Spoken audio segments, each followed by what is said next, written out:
Hi, guys. Hi. There's 5 of us. Yeah. This is a thing. Yeah. Well, welcome to episode 30 of the Six Pack Podcast. Believe it or not, we're at 30 episodes. Shan, could you imagine that we did 30 episodes? God, no. But I've had podcasts that have gone on longer.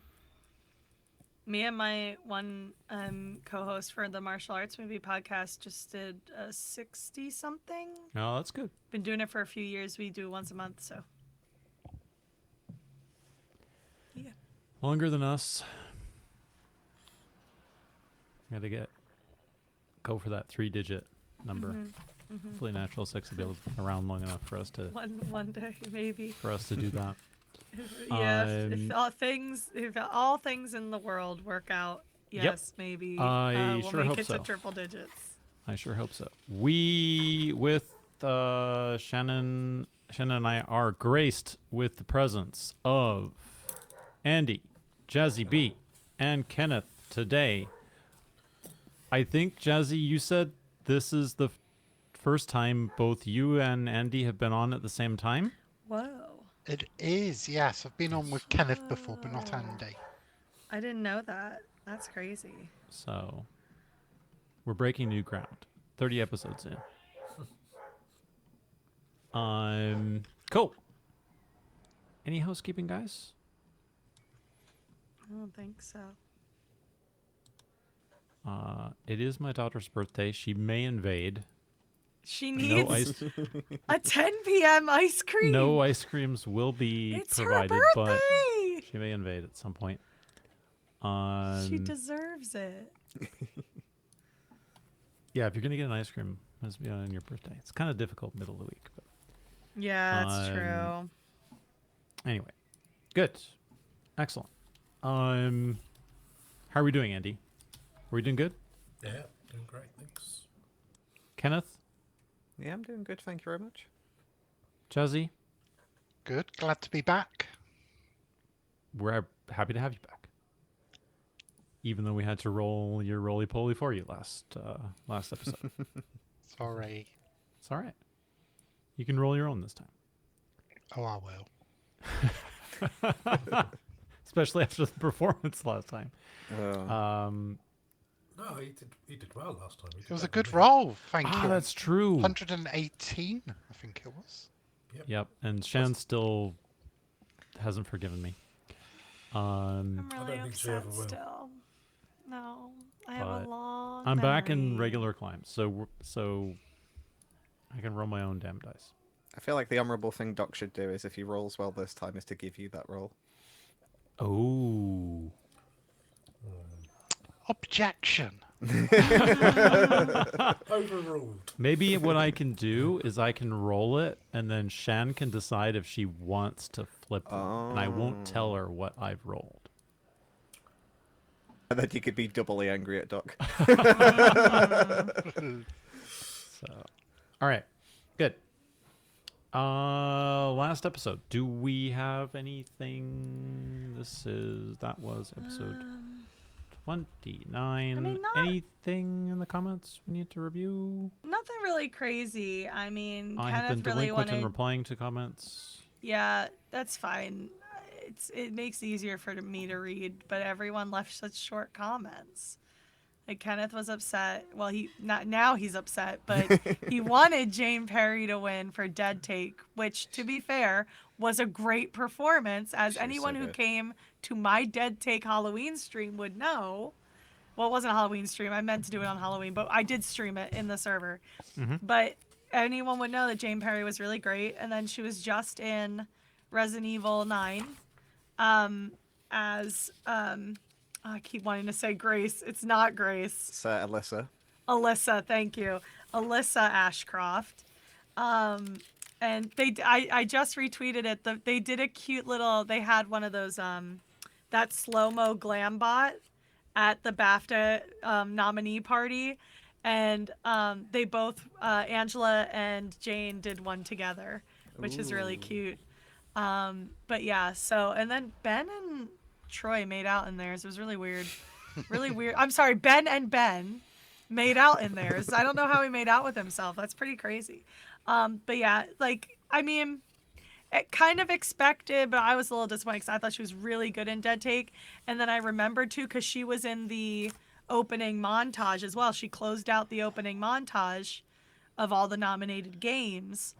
They played a clip of her from one of her scenes. It was like, there, see, I did it in one take, was the clip they played. And I was like, I love her. She's so good at that game. But yeah, unfortunately, not.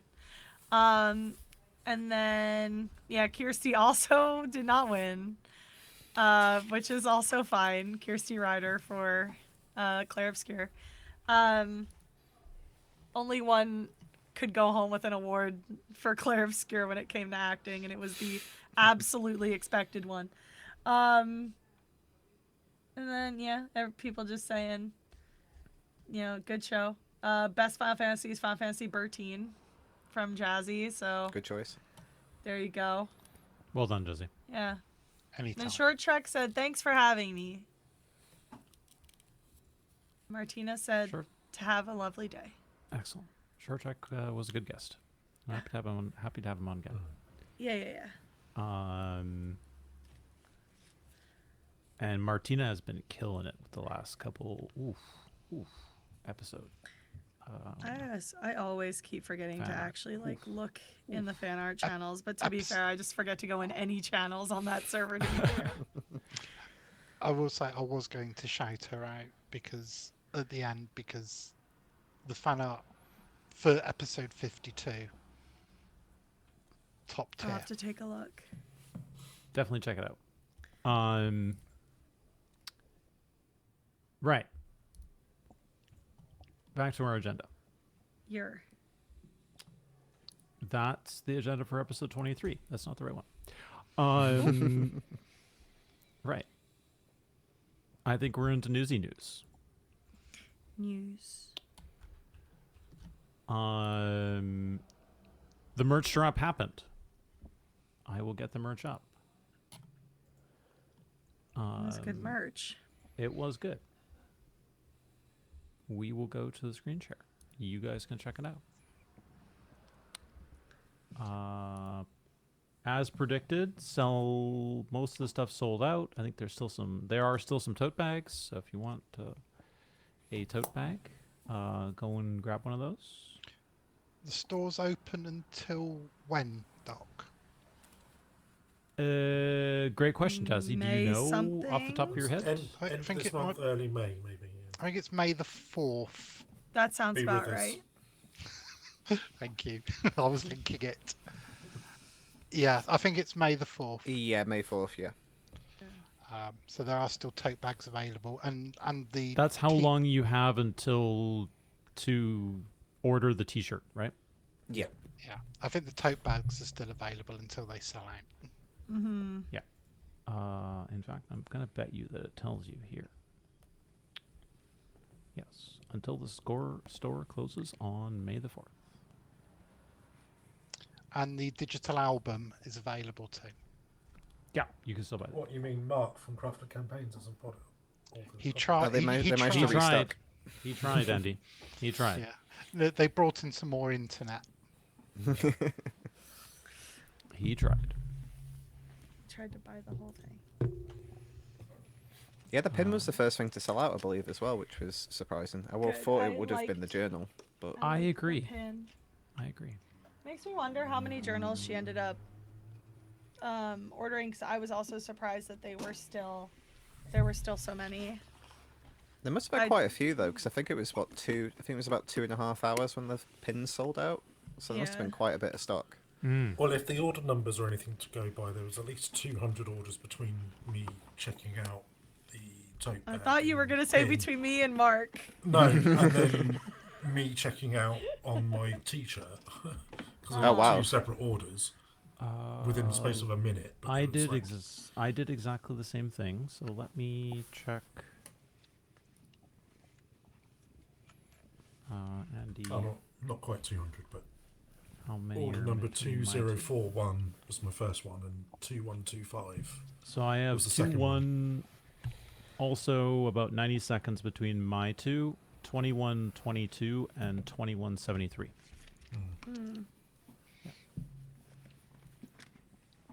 So, yeah. Successful merch drop then. Yeah. Sure seems like it, Shan. And I did like that the t-shirts were pre-ordered this time, so I agree. everyone could get the size that they wanted.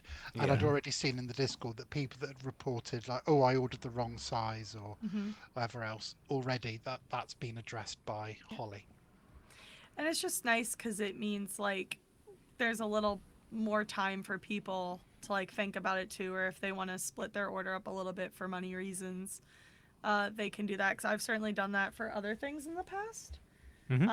So it's kind of nice to like know that the option is available, that you can wait a little longer on things that are like on the shirt, Definitely. and pre-order it later.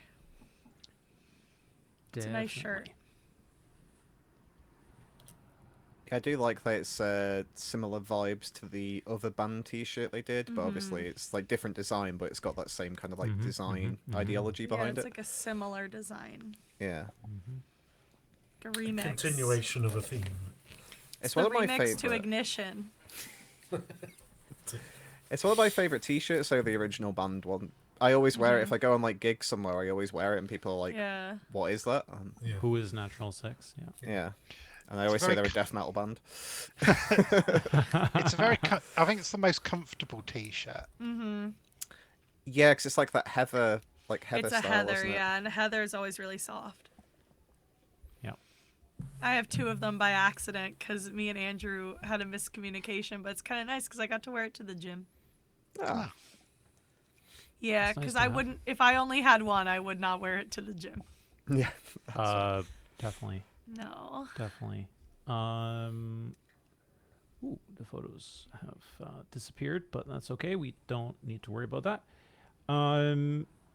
So we got one more episode here in lovely Abril. April. Oui. See.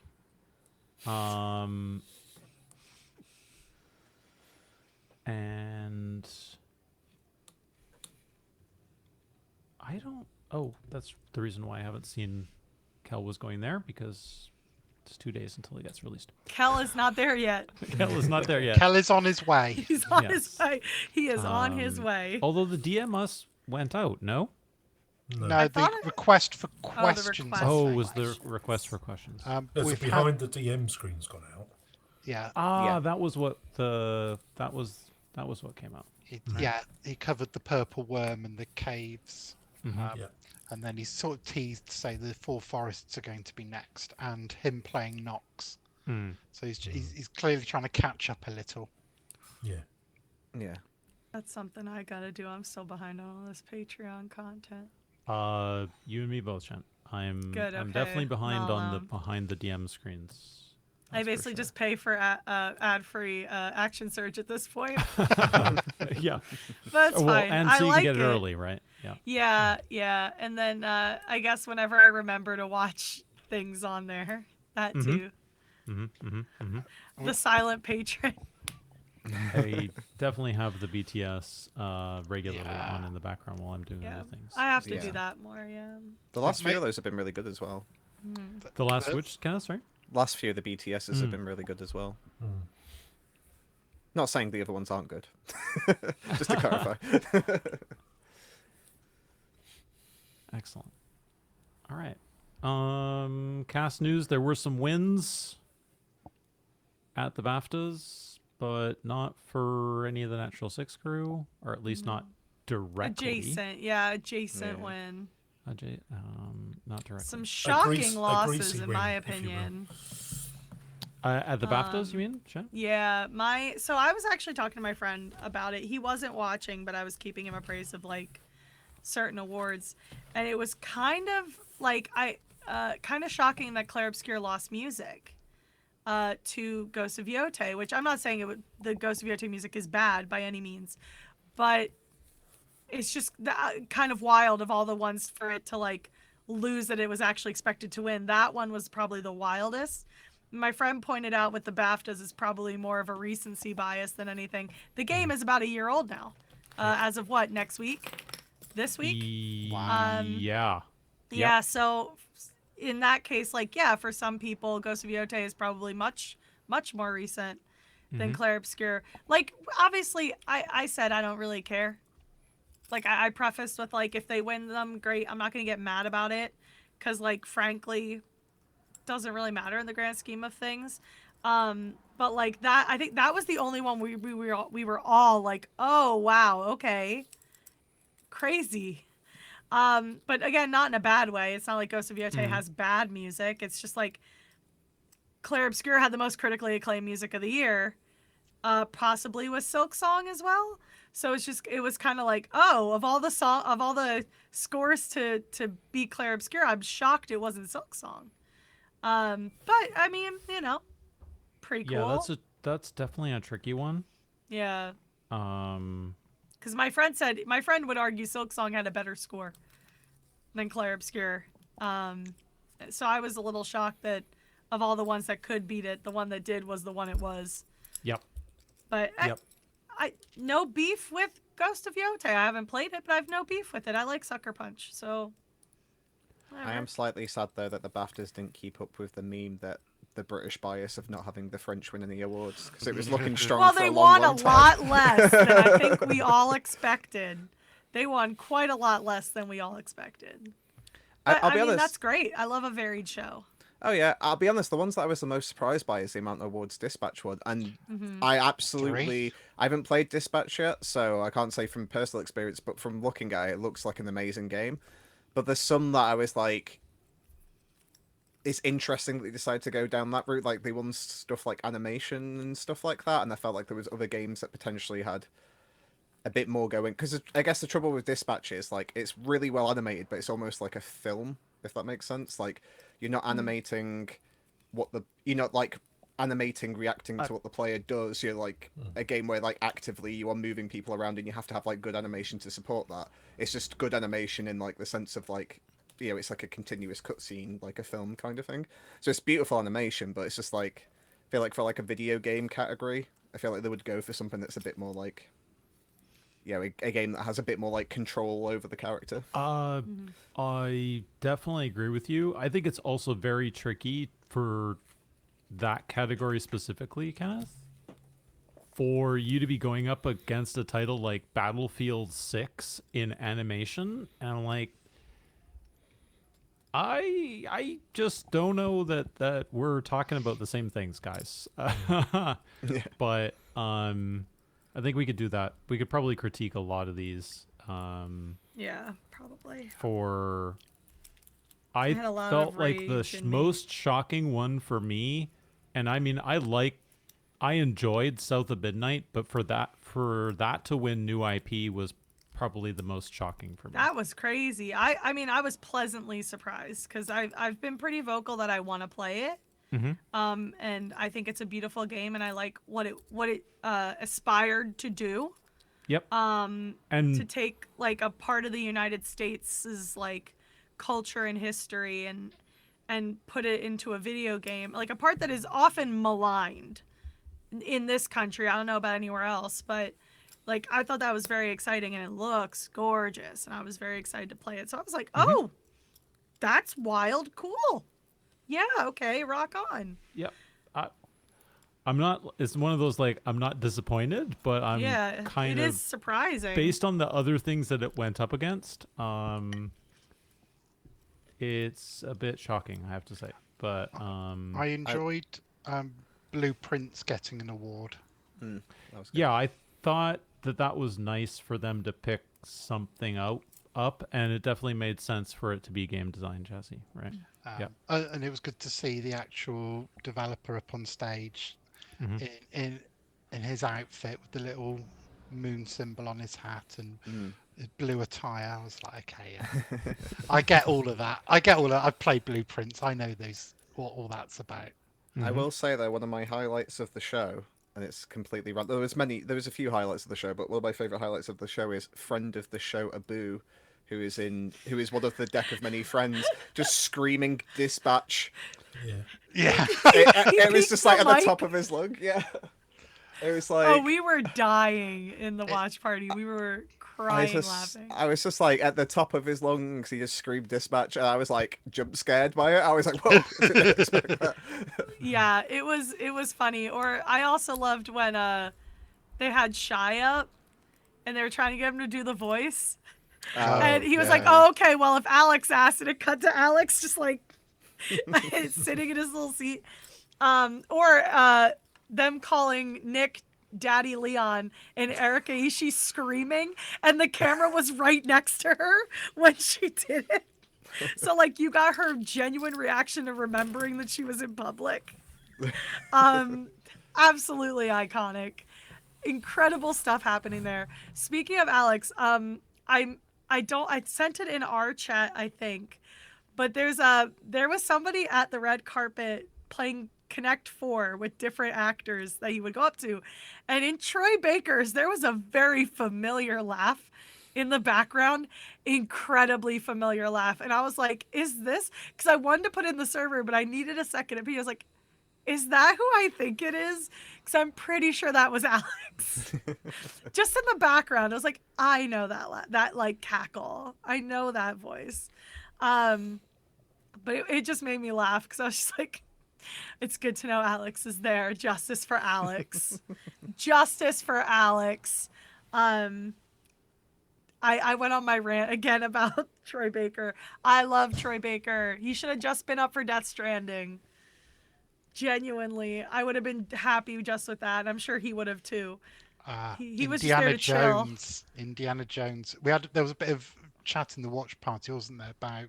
Yeah, I went on my rant again about Indiana Jones. Uh-huh. Not a bad rant. I am an Indiana Jones head. I love Indiana Jones. I want to play the game really, really, really bad. He didn't win for either, so... He didn't win for either. I just think that he was already nominated for an original performance. Did he need to be nominated for an imitation of another actor playing a character? No. And I stand on that. I love Troy Baker. I stand on it. I'm glad that Troy and Ben got to kiss or whatever in front of the glam bot. Good for them. That was funny. The comments are really funny. They're like, Ben Star gay? I was like, oh, internet, never change. Never change. Never, ever change. All right. I think we can move swiftly on, unless we have anything else big to... To my knowledge, they haven't really announced too many other things yet. Like any upcoming projects or anything.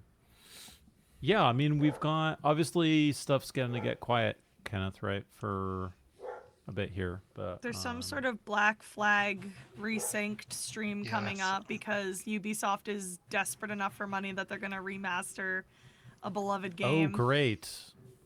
Here's the thing. If I wasn't so... like disgusted by that company, I would give it a shot because that's one of my favorite games. Like I literally texted my friend. I was like, I don't know if you heard about this because like my friend obviously had been to my dorm room and stuff. I played that game in college. I had the collector's edition.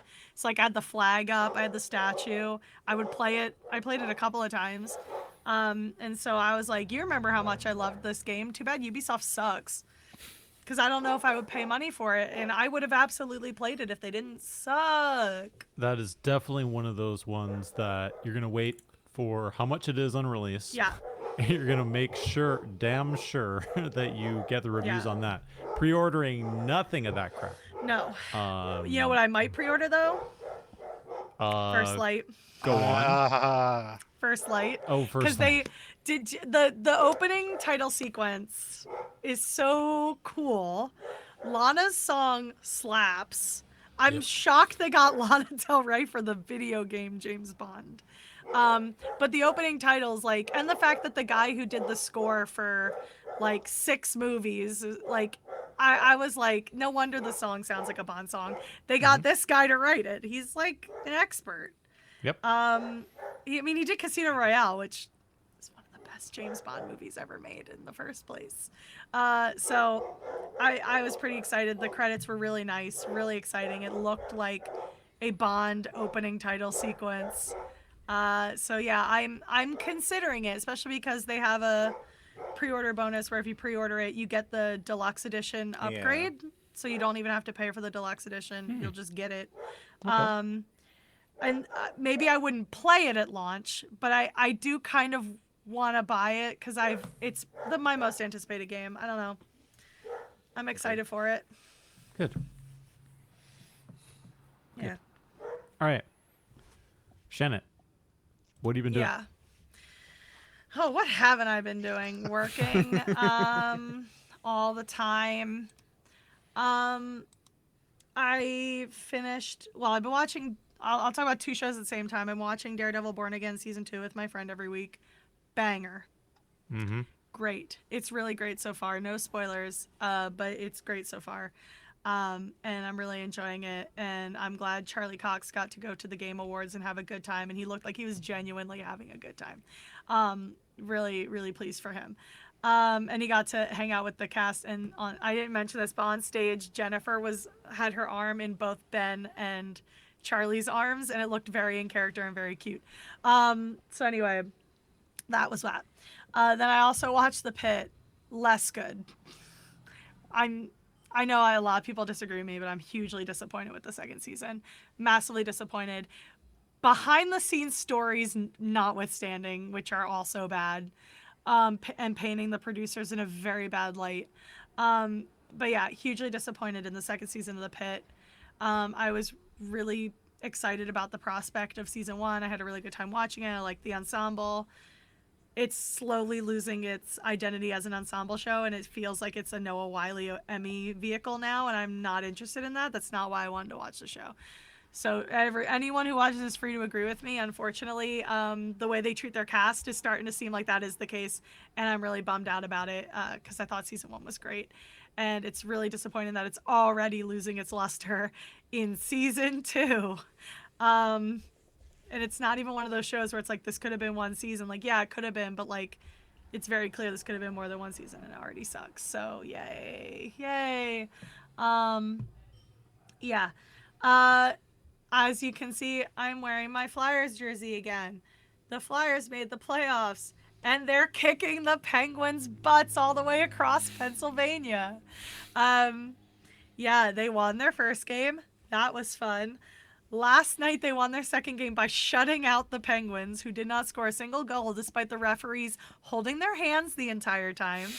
No, my personal favorite was a player grabbed one of our players' sticks and pulled it back, and it smashed into Travis Konechny's nose. And he tried to argue that he didn't do anything wrong. The video clearly has him grabbing the stick, and even if he didn't know Travis was there, you're not supposed to do that. Players were also tripping players and not getting calls. My personal favorite was a guy, Sidney Crosby started a fight. They both got penalized. Despite Sidney throwing the first punch, anytime he does a penalty, either he doesn't get a penalty or they both get a penalty. Because that's only fair, I guess. And then they also smashed another player in the nose.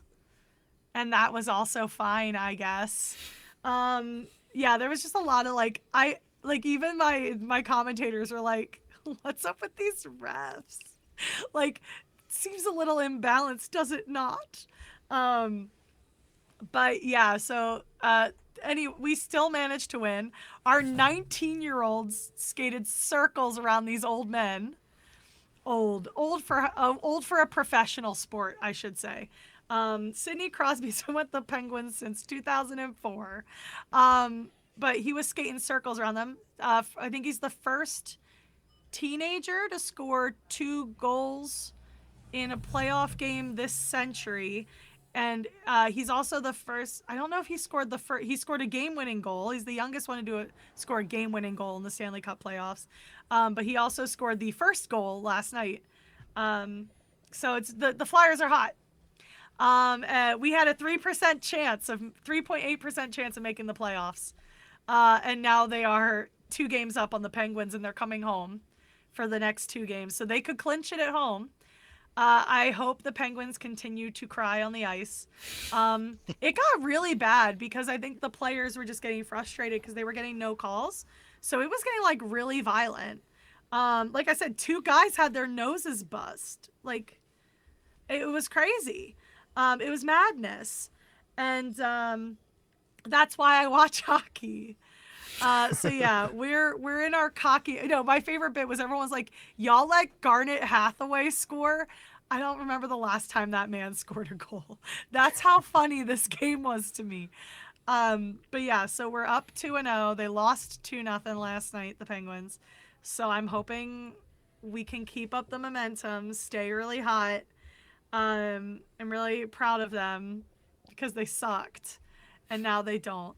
And I really, really, really, really want them to win. I especially want them to win against the Penguins because they suck. Put Crosby in a home.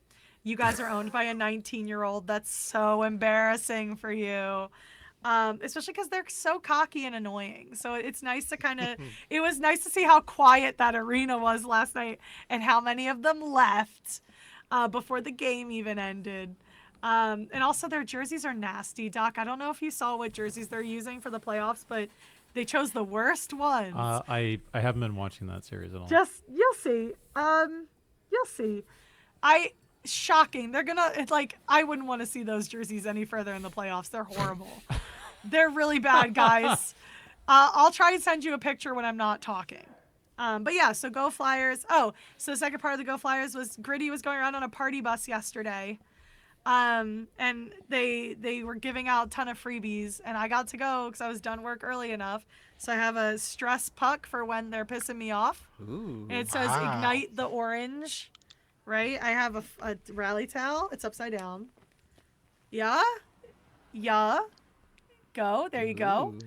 I have signs, and I met Gritty. So that was pretty fun. Yeah, Flyers in 4.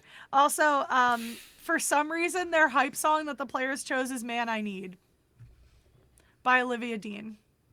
Okay. Do I know why? Absolutely not. I think it's the funniest choice, and now Philadelphia has been blasting Man I Need for several weeks now. And I think that is the most, everyone is trying to get the word to Olivia that she's an honorary Philadelphian. So, yeah, we'll see. Go Flyers. They play again tomorrow night. Wow, those sweaters really do look bad. Aren't they and the pants? With the man. pants, Doc. The whole uniform's yellow. Who okayed that? Oh, that just doesn't. Someone was like, Pens, please just pay the fine and change the jerseys. That's really bad. They're so bad. But whatever. Everyone was shocked when they saw which kit they were wearing. It's so bad. Anyway, So be it, I guess. so be it. If that's the jersey you want to lose in, be my guest. Especially if they lose in 4, that'll be. Yeah. It certainly would be funny. And then, so I'll use this as a segue because I have a short, funny story. So this week I have Florence and the Machine. So I'm actually driving up to New York early so that I can watch the FanFest keynote, the Final Fantasy XIV FanFest keynote, while my friend is still working from home. So I'll just be camped in watching for the news on the new expansion while I'm there. Because obviously I couldn't get tickets and I was really sad about it. So I'm going to do the next best thing. But the crazy thing about the Florence show, so Florence Welch, I did not get tickets to see her in Philly, which ended up being a blessing. Because as I just mentioned, the Flyers are coming home to finish the series this week if they win. Yeah, they were the Florence's concert was supposed to be Saturday. Unfortunately, you know who else made the playoffs? The Philadelphia Sixers. And they had priority for scheduling at the arena. So the Flyers had to make an unfortunate contract clause pull and had to kick Florence. Happy birthday. Happy birthday. Happy birthday. Happy birthday. You got bedtime? I hope she got her 10 p.m. ice cream. I was about to say Yeah. 10 p.m. ice cream. 10 Fingers p.m. crossed. ice cream. Aw, a little pat on the head. Bye, Mini Duck. Bye. So, Grandparents have been placated. oh, okay, good. That was the news that was passed on. I got Yes. them to calm down. Don't worry, Dad. I took care of it. She put something in the ice cream. Anyway. so, Man. so yeah, unfortunately, the Flyers had to pull a contract clause on Florence, and she was forced to have to figure out what to do about the concert because the Flyers needed the arena Saturday night. Yeah, so this is where things started to go bad. They apparently could not reschedule the concert because now both teams are in the playoffs and they can't guarantee that they can give her another date at that Another arena night, for at least right? another Yeah. month. Yeah. So she was forced to move it to Atlantic City, which is no. an hour and a half away from Philadelphia. Fortunately, and I'll give the team this, it actually is accessible by public transportation, though I'm sure not anyone cares that that is an actual thing that Just they can takes do. you 7 hours.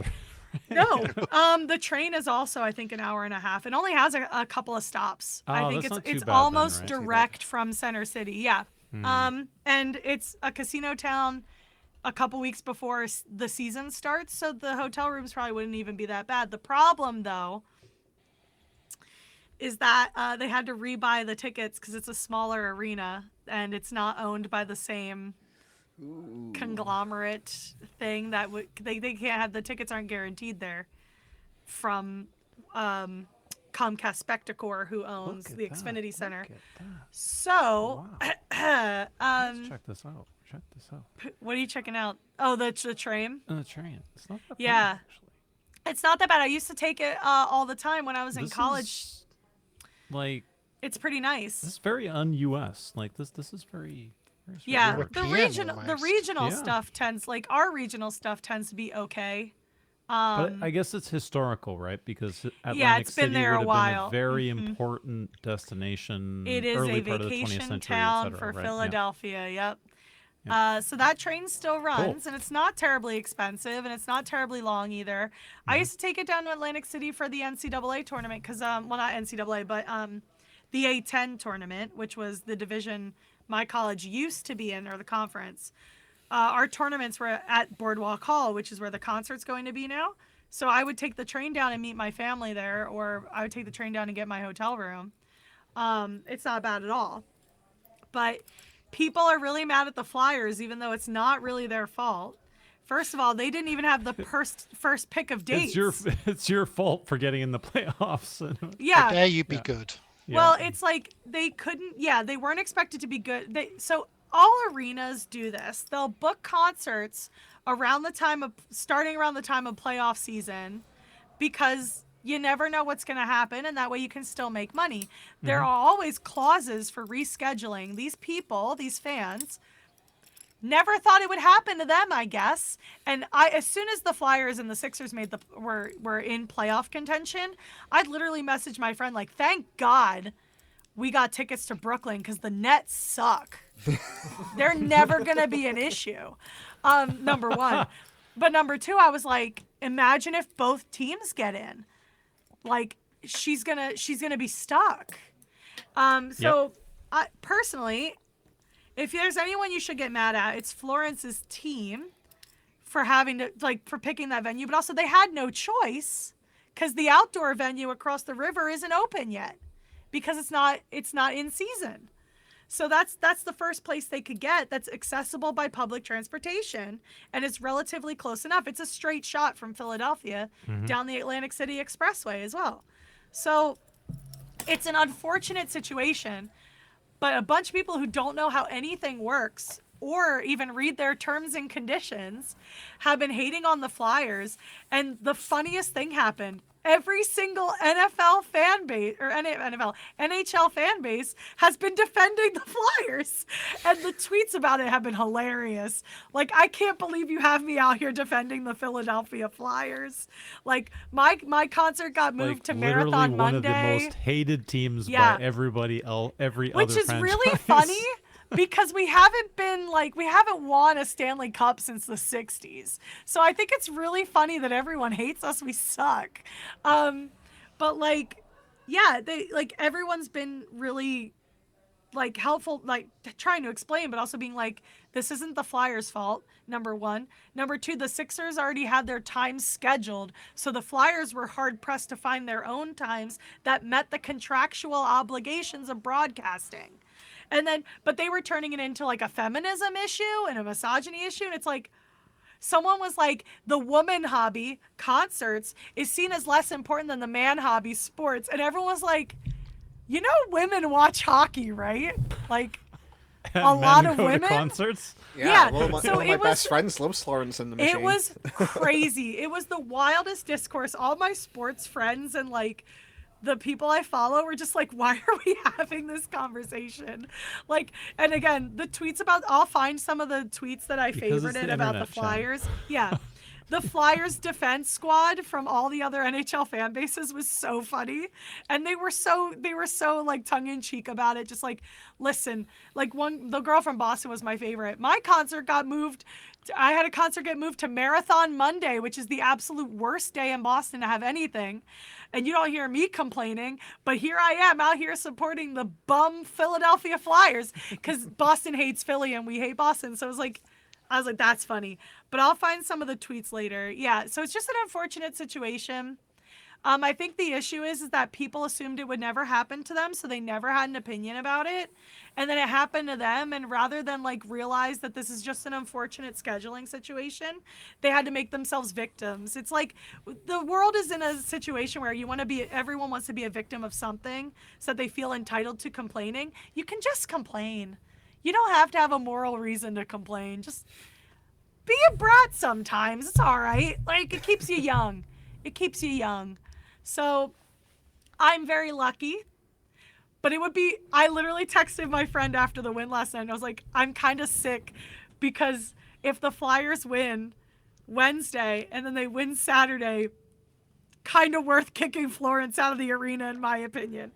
Also, the jokes about like, oh, Florence could just do an intermission show, or like she can perform in the middle of the ice while the players play. Like, I'm at the combination Flyers game and Florence and the Machine concert. Like, lots of really funny jokes because they were still selling tickets to the concert while they figured out what they were gonna do. Florence and the Flyers. Florence and the Flyers. She's so Flyers'd up right now. I was so mad about people hating on my team that I said I'm gonna wear orange and black to the concert in Brooklyn. Like, go Flyers at the Florence concert. Just have to wear your Flyers jersey and you'll be all set, Shan. But I want to be cute. But yeah, so that's what we're. You are cute with wearing the Flyers jersey. It's just really oversized. I tell you what, it does open up though. Is Joe the meme where people go to other people's concerts and then they do the TikTok meme where it's just like, oh, I hope they really play this song. I'd love for people to go to the Flyers game and go, oh, I hope they play this Florence and the Machine song. I hope they play Perfume and Milk. Yeah. Yeah, we should put that out there because I think that'll really piss off the concert girlies more. And also, like, no hate to Swifties. Not all Swifties, but it's always a Swiftie. And it was always them complaining about this concert.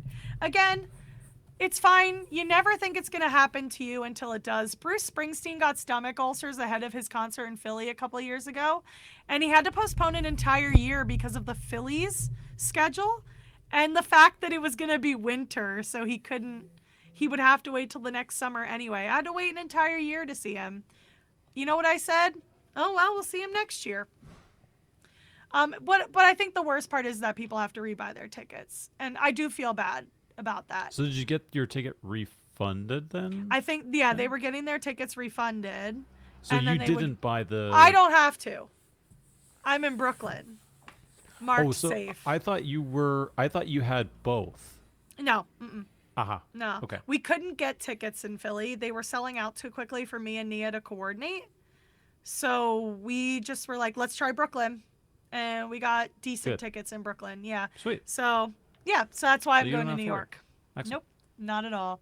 And the last thing, very excitingly, I am thrilled to announce I have finally finished Endwalker. So I have finished base Final Fantasy XIV, the original arc of the rebooted series.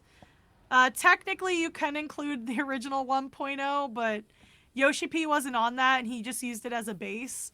So it's the original arc from A Realm Reborn all the way to Endwalker. I still have the patch content, and I've been taking my time, kind of just doing fun stuff, doing my Mog tomes, whatever, because I don't feel the pressure anymore to finish a story. Like, it feels like a natural place to kind of just have some fun for a little while. How much more do you have to go to be quote unquote current, Shan? One expansion. The next expansion is Dawn Trail, which is the one that came out 2 years ago. And I'll have plenty of time. I believe between the announcement of Dawn Trail and its release, there was like several months. So I should have time. Plus, it kind of like, I'm scared. I mean, I know Dawn Trail's launch wasn't as crazy as Endwalker's, because Endwalker was the end of the arc. People could not get into that game.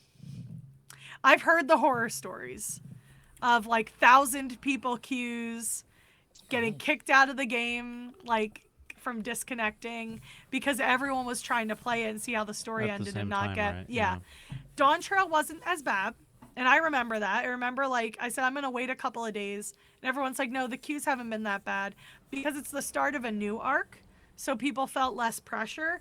But I have heard that people are really enjoying the most recent patches. So I guess we'll see how the new patch goes next week, because if it gets enough people back in, they might And all it'll be busy, right? Yeah. But we'll see. We don't really know anything yet. We'll know on Friday. And I'm very excited, because if it makes me feel motivated to blast through the rest of the story, I will.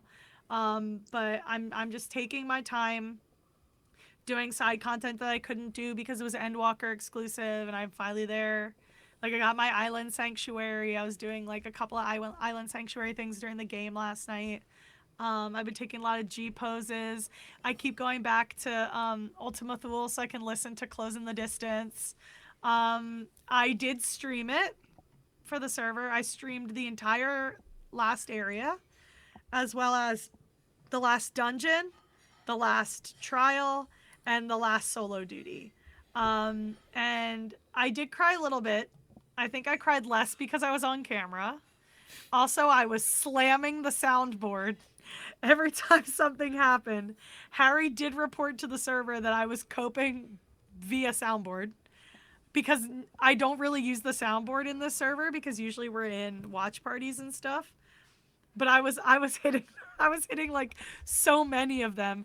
I think the one I was using the most was "I will have you assassinated," because I was so emotionally distraught about things.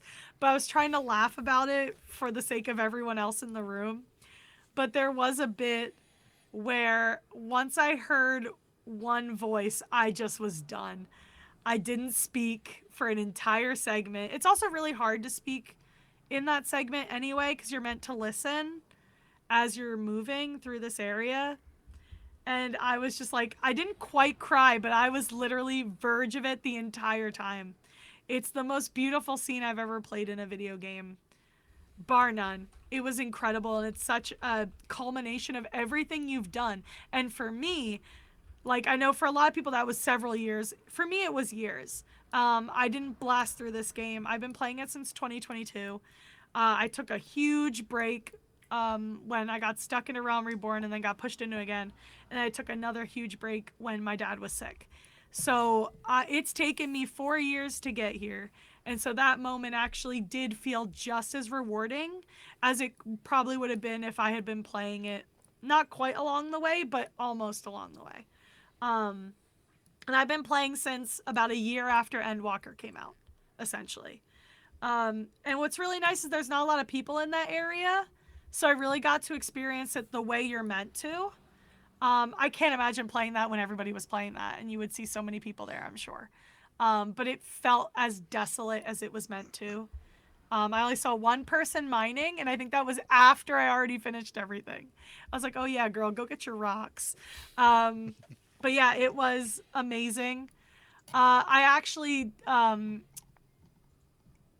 you guys wouldn't know this because I didn't stream this, but the final cutscene did make me start sobbing when it, you know, you see the bird fly away and it says Finn. I just lost it. Wow. I actually think I lost it when everybody turns to you. They've all been talking about their plans, and they turn to you and they go, wait a second. What are you going to do next? And that's when the camera pans away as your character's talking. I was gone. And then when it said Finn, and it also said, like, you know, stand tall, we'll see you soon. Because, like, the idea was the story's not over. So, like, keep, you know. So I was gone. My friend immediately called me while I was still sitting here because I just finished it. And he's like, hey, how's it going? I was like, well, fine. Like... I was like, you came in at an interesting time in my life, and it was like all nasally, and he was like, oh no, what happened? But yeah, I closed out the quest on my own. And yeah, I did a lot of crying. So now I get to relax, enjoy, and get ready for FanFest. My goal was to finish Endwalker before FanFest, and I did. So it was super fun. A bunch of us played the Final Duty together, so that was really fun.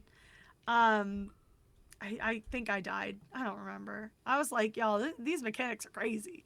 And I was cracking up and cackling like every 5 seconds because there was something I was like, didn't I make a joke about that like 5 minutes ago? That's great. That's crazy. So yeah, very excited, very interested to see what we're gonna do next, and I'm very excited to play Dawn Trail. I hear it's really good when you don't have I won't say the word, I'll say a different word, when you don't have a jerk in your ear telling you it's bad. So I'm very excited to experience it myself. I won't be there. That's fine. But to yeah, be the jerk in your ear, Shan. Listen, I really do think a lot of these people were exaggerating. I don't think all of them were. But I do think a lot of them had an unconscious bias. Well, I wouldn't call it unconscious bias, but a bias. And I'm very excited. Also, it's the first area to actually be inspired by North America. Well, North and South America. The Americas. So I am excited to see that interpretation. And it has Final Fantasy X and 9 references. So very stoked. Very excited. And I'd like to, anyone who's been a part of my 14 journey for the last almost 4 years, thank you. It's been great. I'm having a good time, and I'm still playing this game. So, yay. I did it. Excellent. I'm the Warrior of Light. Yep. Look I forward to talked it. for way And too you're long. not going to FanFest, right, Shan? No.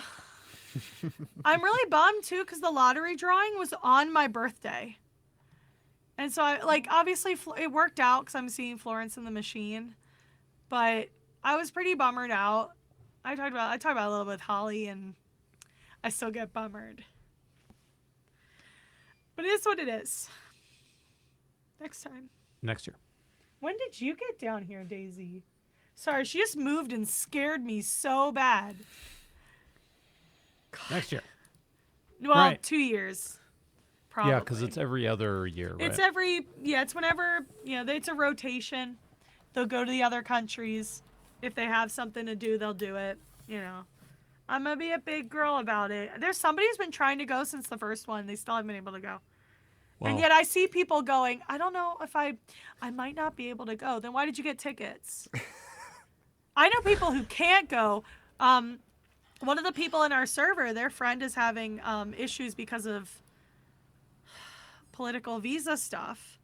And they actually might not be able to go at all. I don't know if they even made it. if they even made it. And yeah. meanwhile, some people are like, oh, well, I just might not be able to make it work. Then why did you buy a ticket? Especially when you don't even live in the Americas. This is the Americas Fan Fest. You bought a ticket from another country and you're like, well, I might not go. Then why did... Some people really wanted to go and would have gone if they got the ticket. And obviously if you're having visa issues, that's entirely different. And I don't blame people. That sucks. And I want you to be there. But people who can make the conscious choice to not come, that makes me feel crazy. And I bet their tickets were gifted to them, to some of them. It really, really annoys me. I hate influencers. Anyway. Andy, So yeah, tell maybe us about, next time. Andy, tell us about Planet Crafter. Yeah, what's that? It's a base building terraforming project thing that I found on Steam. I was like, oh, okay, that looks interesting. And then I've just sunk about 40 hours into it. Oh yeah, now I'm pulling it up. But yeah, it kind of All right. ticks We're all the pulling it up. boxes We're that I pulling it used to love for Star Wars Galaxies, like sort of crafting and fiddling about and like exploration bits and yeah. You were inspired, I see, by Orion. Planet Crafter. Let's check it out. Let's check it out. How cute. My question to you- Overwhelmingly positive. Andy. That is very good. My question to you, Andy, is as you're creating planets, much like in the film Aliens, do you have to deal with rogue extraterrestrial life along the way? There is no. It's basically a barren world that you start on. You basically terraform it up to the point where you then start creating your own life forms to populate the planet. So, but that starts off as just basic plankton and stuff, and then it evolves to amphibians, and then Like Spore. it's a bit like Spore, yeah. But yeah, that's been mostly what I've been doing recently, and D&D as usual on the Sunday. Which was But with the full crew.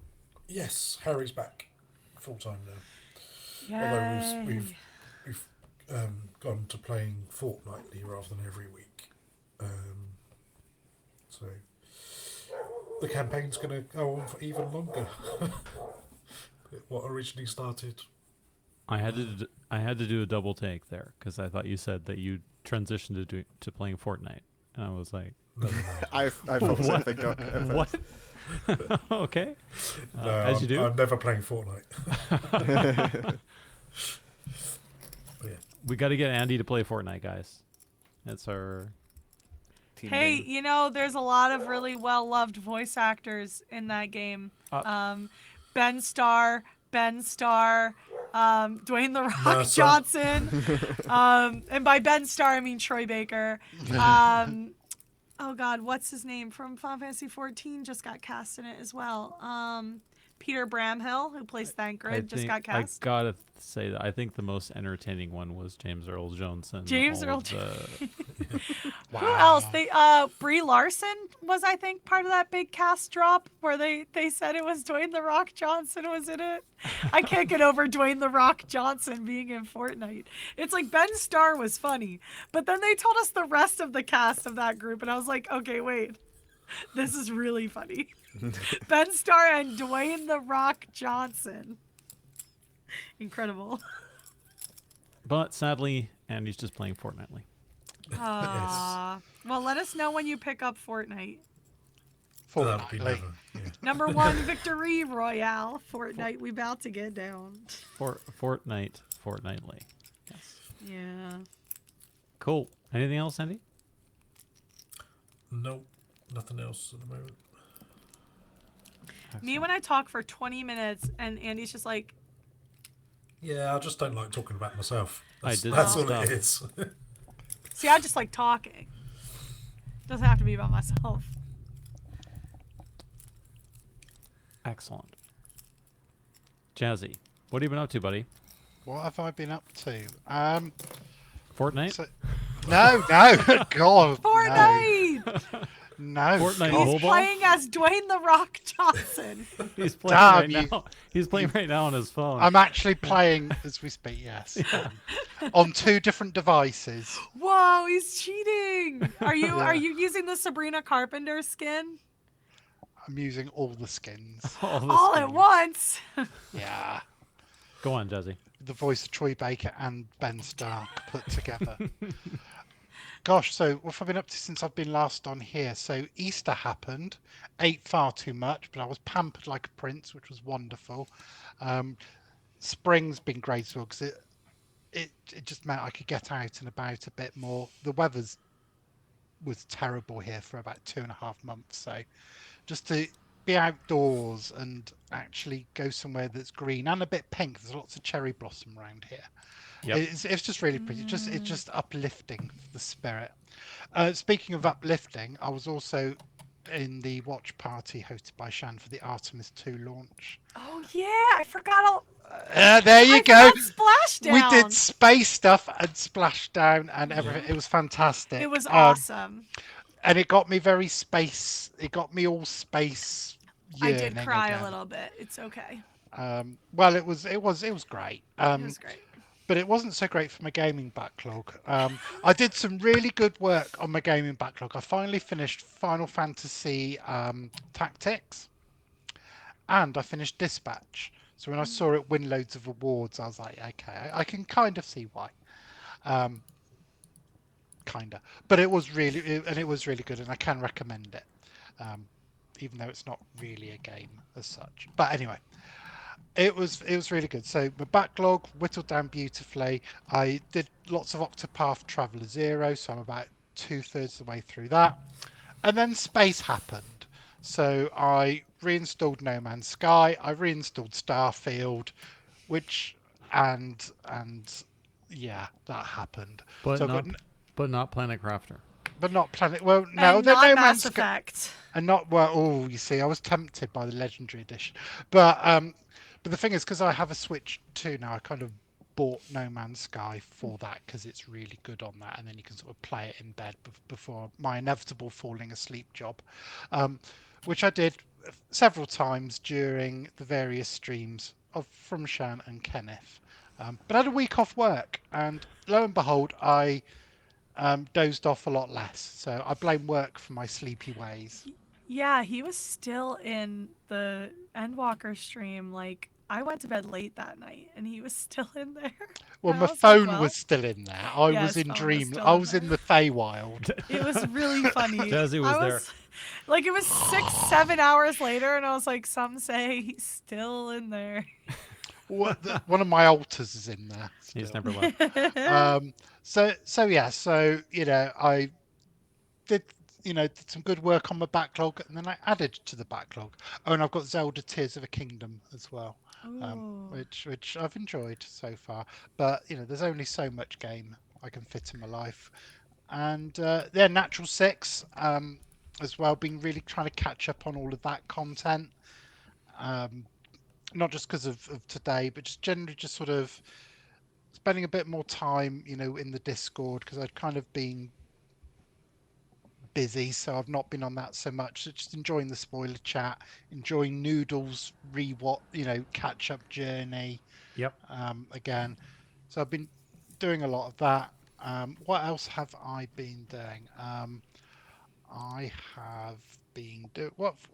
Oh yeah, I had my hair cut today, so it's all super sleek now. It's not voluminous and flourishing like Kenneth's, of course.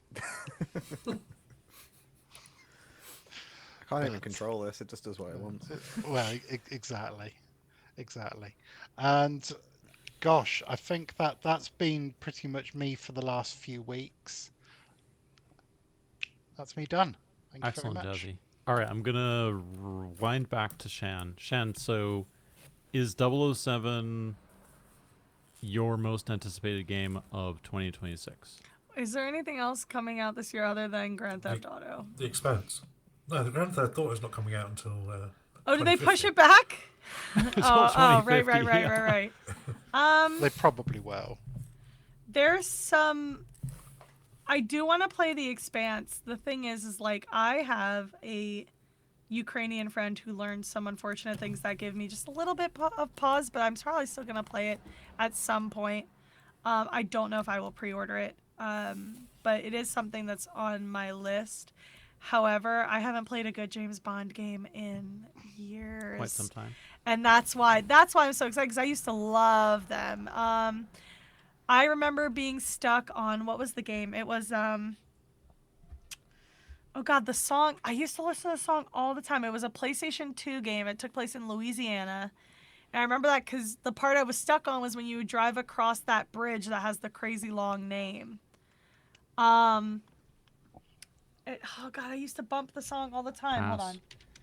James Bond. While you PS2 figure that out, Andy, games. what's your most anticipated game in 2026?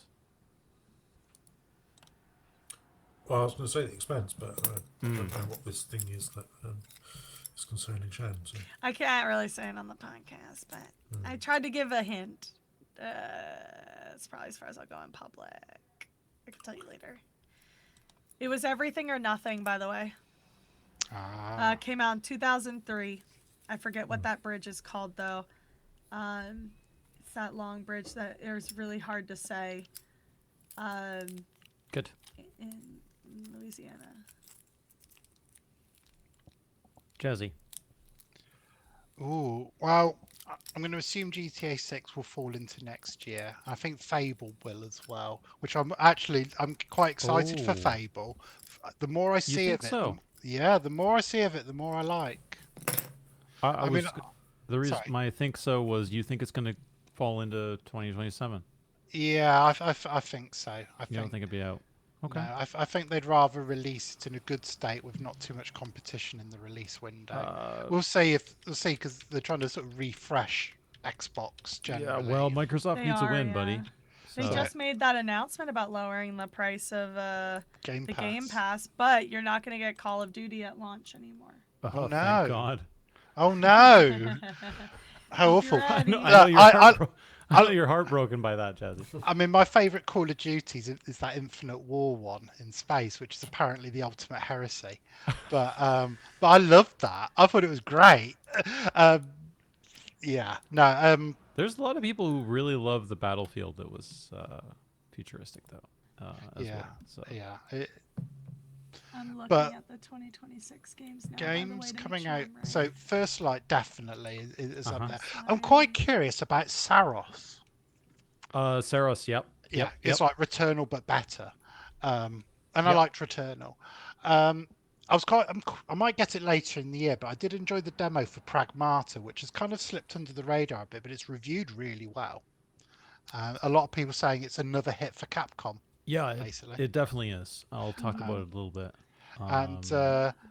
Yeah, I'm not tempted by Crimson Desert, which is what the internet seems to be going wild for at the moment. At the moment. All right.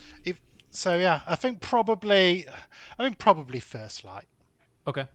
Yeah, I'm looking at the list now to see if anything pops out. I guess Digimon was one that I thought looked really cool. Backyard Baseball is definitely up there. I almost forgot about Backyard Baseball.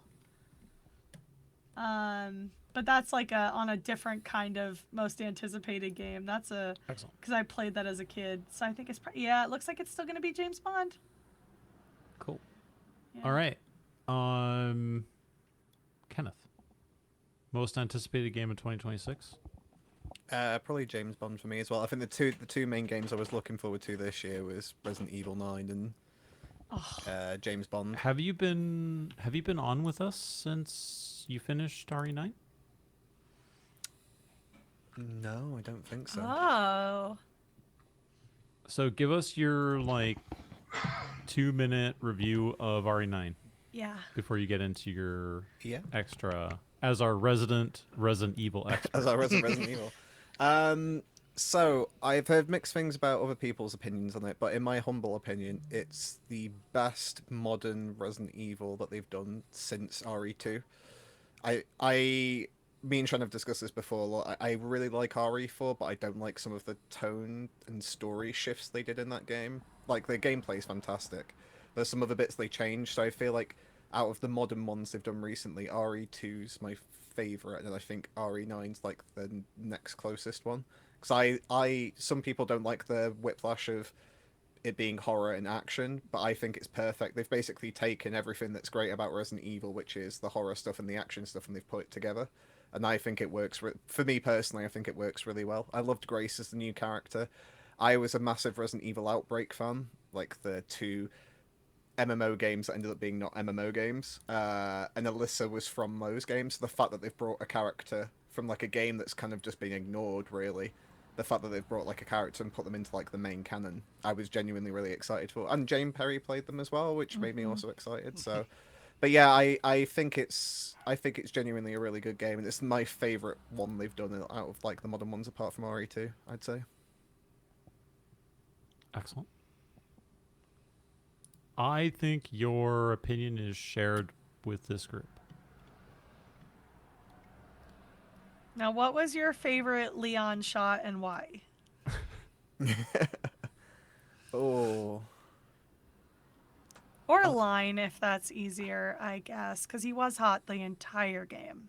I mean, if it's Leon's shot, it has to be the weird bit where Gideon's just like fondling him for some reason when he's sat in a chair. Yes. When he just starts playing with his hair and rubbing his neck, and I'm like, this is a bit weird. Yeah, they just kind of, when she's like, she asked him, when Sherry asked him about Gideon, she's like, I can't say the word on the podcast, but his response was just so funny. It's like, well, he's insane, so. And then I think my other personal favorite line is the bit where I won't say where it is and what happens, but basically Leon and Grace reunite, and then she's like, Leon, are you alright? It's just like, I forget what his specific line is, but he's like, I feel like $1 million, I think Feel he like says, $1 million and gives her a thumbs up. It's just so obviously not true, but it's just like, the line delivery was brilliant. Yeah. Nick is great. Yes. Yeah. Yes, he is. Yeah. And that's what I liked about the BAFTAs too, is when he and Angela presented together. And she's like, you're an icon or whatever. He's like, oh, thanks. I thought you were really great in the game. I think you did a great job. She's like, thanks. And I was like, I love her so much. Yeah, it's so strange. There's some people that I know that like really hate the stuttering stuff, but I think it suits her character perfectly. She has an anxiety disorder. Yeah. She takes medicine. And also the fact that, like, you're in an incredibly stressful situation. I think I'd start stuttering if I have, like, a giant monster trying to eat me half the time. Yeah, of the game. I think that's like, a fair response, really, but all right. But yeah. But no, really, really good, though. Like, I genuinely... I mean, I don't know where the series is going to go now. Again, I won't go into spoilers, but, like... I feel like it was the perfect culmination of, like, the RE8 stuff. Like, that RE7 and 8 stuff. And then, like I said, the RE2 remake, RE4 remake, RE3 remake, it's just like the perfect combination of all that stuff into one game. Mm-hmm. Excellent. Tell us more about what you've been doing, Kenneth. I'll try and be brief, because it's not... You guys don't have to make fun of me for talking. No, it's just because I'm the same as Andy. I don't like talking about myself too much, and all my stuff is streaming. Says the streamer. Yeah, I was going to say, says the streamer. Says the influencer. Yeah. You should have been in my early streams. I used to shout at people for like subscribing to me. I'm like, no, stop it. You spend your money on more important things. Yeah. But yeah, so I've been streaming as I am known to do. I've been playing more 100 Line, otherwise known now as the Tomato Game. Finally, we have a new subtitle for the stream. That isn't the other thing we can't say on on this. But we finally have like a new tagline for it, which is the Tomato Stream. Or two arms. Yes, two arms as well, yeah. Which is, for reference, one of the characters, every time you pick her to do something, just shouts 2 arms, which has now become a fan favourite line whenever we play. I mean, it's like 2 incredible, arms! but all right. But yeah, so I've been playing that. Harry worried me slightly, so I spoke to Harry quite a lot before I started playing the game, and Harry was like, I don't know if it's good. Like, I've played it a lot, and I still don't know if it's good. I'm like, what does that mean, Harry? Like, what about it don't you like? And it's like, I can't tell you anything about it. I'm like, great, that helps. Thanks so much, Harry. It's just such a weird game. Weird game. It's a weird game. Yep. He tried to describe it to us forever Well, this is the ago. thing. So I have a friend of mine who does play video games but hasn't played this particular game, and they keep asking me like, "Oh, how did the stream go?" So I keep giving them out of context stuff, which is like, "Oh, somebody stabbed somebody, and then the tomato head lady started beating up a young boy," and they're like, "What? Like, what is this game?" And I'm just like, even if you watch it, you won't understand any of it. Like, it's just it's insane, but in the best way. So yeah, so I've been playing more of that, which we're getting close to the end now. I think I've got like 11 days, 12 days left before like the 100th day. So we're almost done with that. And then I've been playing Greed for the Dying World. I've actually finally started it. I am about 8 hours into the game so far, and I've been enjoying it. I've managed to finally do... Oh, no, sorry, I'm 12 hours into the game. I've managed to do like the opening... It's the same as the first game. It has kind of like an opening area where you kind of learn the mechanics and some of the story stuff. And now we're into the meat of the game, and yeah, I can't say too much, but they throw a lot at you. Like, here's the introduction bit, now here's all the serious stuff, and I'm like, okay, this is quite serious. So yeah, but I've been really enjoying that. I don't know how Harry did that game. Like, to speak, I feel like it's slightly different, like learning a language that's like a traditional language that's like pre-established. I feel like that's quite tough, but at least, like, you know, you have workshops, you can go on YouTube and learn how to say stuff even like phonetically. But how to learn how to do an entire game where it's like you're speaking a language that technically doesn't exist, like, it must have been so difficult. So, like, definitely props to Harry for that, because, like, it must be a really difficult process, and he's done a really good job so far. So yeah, I've been playing some of that, and then the other main thing is my free time is consumed by Natural Six stuff. As we'll go into later, finally You one made of my your choices. I know, and I have to stick with them now. But yeah, one of my documents is finally done. Well, I say it's done. Technically, it's done. I need to actually finish it. But one of them is done now. But I've been mainly doing my Radiant Past project doc, which is up to like episode 26 now. So I've still got quite a lot of episodes to go. Also, I was saying to Holly liked the post. I said, my Radiant doc is now at 15,000 words. It's now longer than a university dissertation. It's longer than the dissertation I made when I went to university, which is insane. And there's still a lot of episodes to go. So, yeah, good times. But yeah, so that's pretty much been everything I've been up to. Excellent, man. Good. All right. Most anticipated game for me. Yeah, what is it? Of GTA the 6, I know. GTA 6, yeah. I'm really excited for that Wuthering Waves Xbox release, you know. Yeah, you can't wait to drop money on that gotcha. Exactly.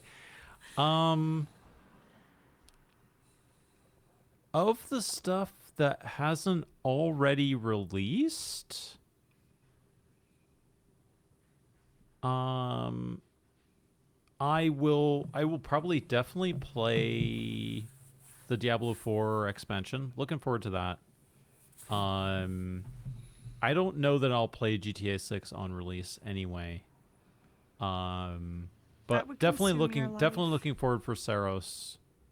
Oh yeah. Mm-hmm. I will let you guys have your Indiana Jones. If it's great, I might think about playing it later. Yeah. I'm waiting for it to go on sale, if I'm being honest, because it's still very expensive. So, yeah, I think probably top of my list right now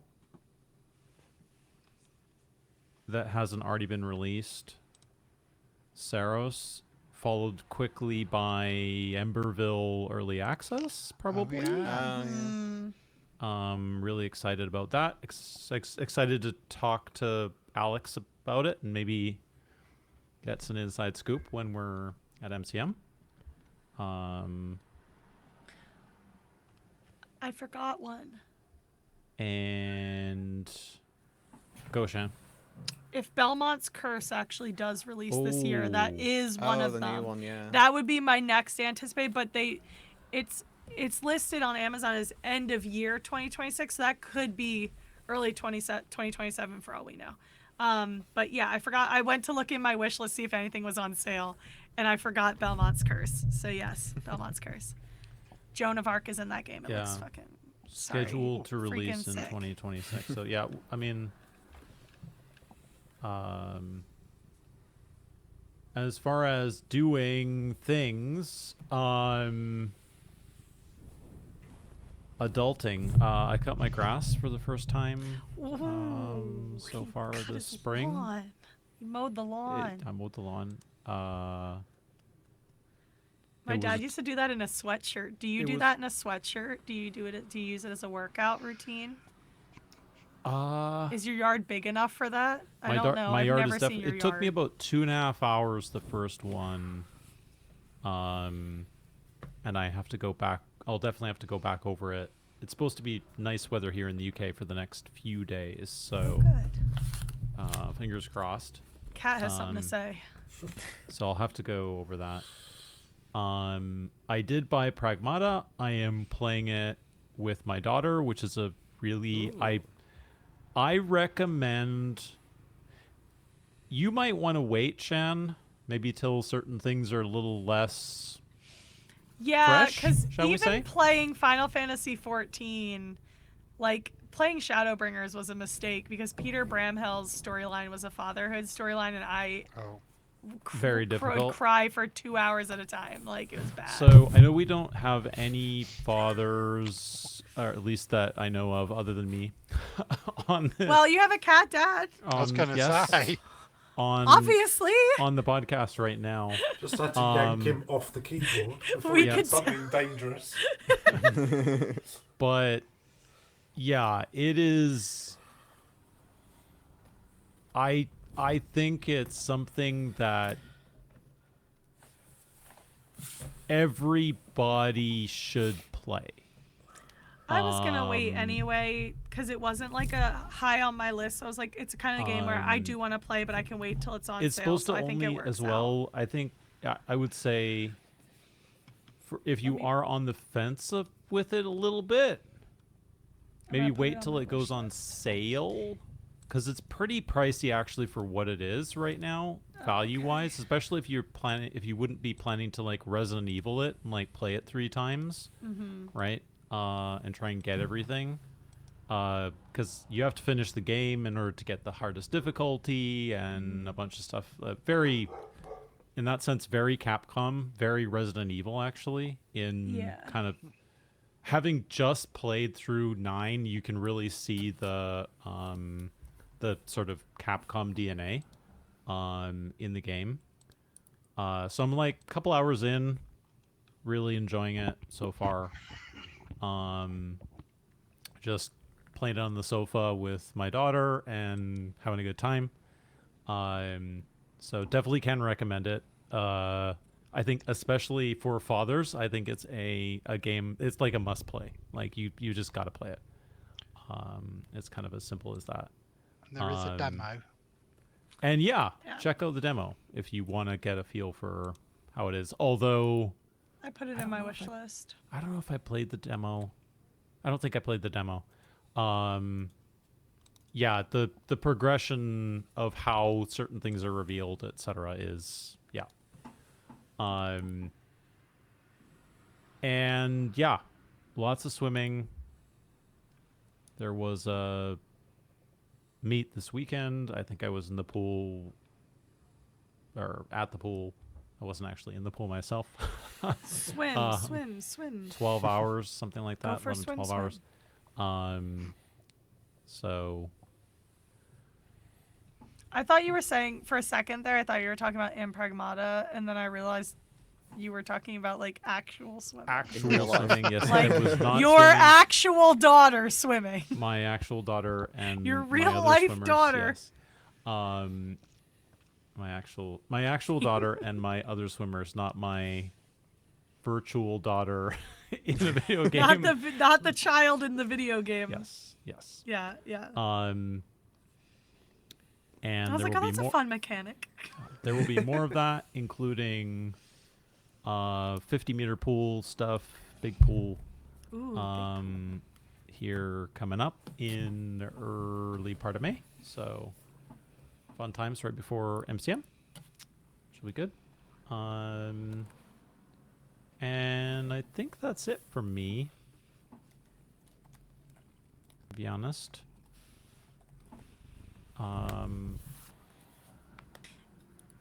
You know what I realized? It's a good thing I didn't. I actually did have an Endwalker moment where there was a dad, and I cried a lot. It was right before I would have streamed for everybody, so I dodged a bullet because we probably would have had a 2-hour pause. Like the intermission music from Monty Python and the Holy Grail, and I'm having a breakdown off camera because there is a problematic father, and right before you do all the cool stuff, problematic father finally has a coming around, and I was like, I remember sitting here going like, I hated this man, and he has me crying at my desk at like 3 PM. It's very funny. So yeah, but it does look cute. Yes, do I have like to the say little that girl. Pragmata Dad is the Isn't is it the da- David? is the dad who you want. Yeah, isn't he played by David? Hold on. I saw him tweeting about it. Wrong browser. Give me 1 second. I do not know the actor who's playing. No. Sadly. While Shan looks that up, I will. Sorry. Here, let me mute myself so you don't hear me tip-tip-tapping. episode 52, the spoliers are up. Boo, boo, boo, boo. Yummy.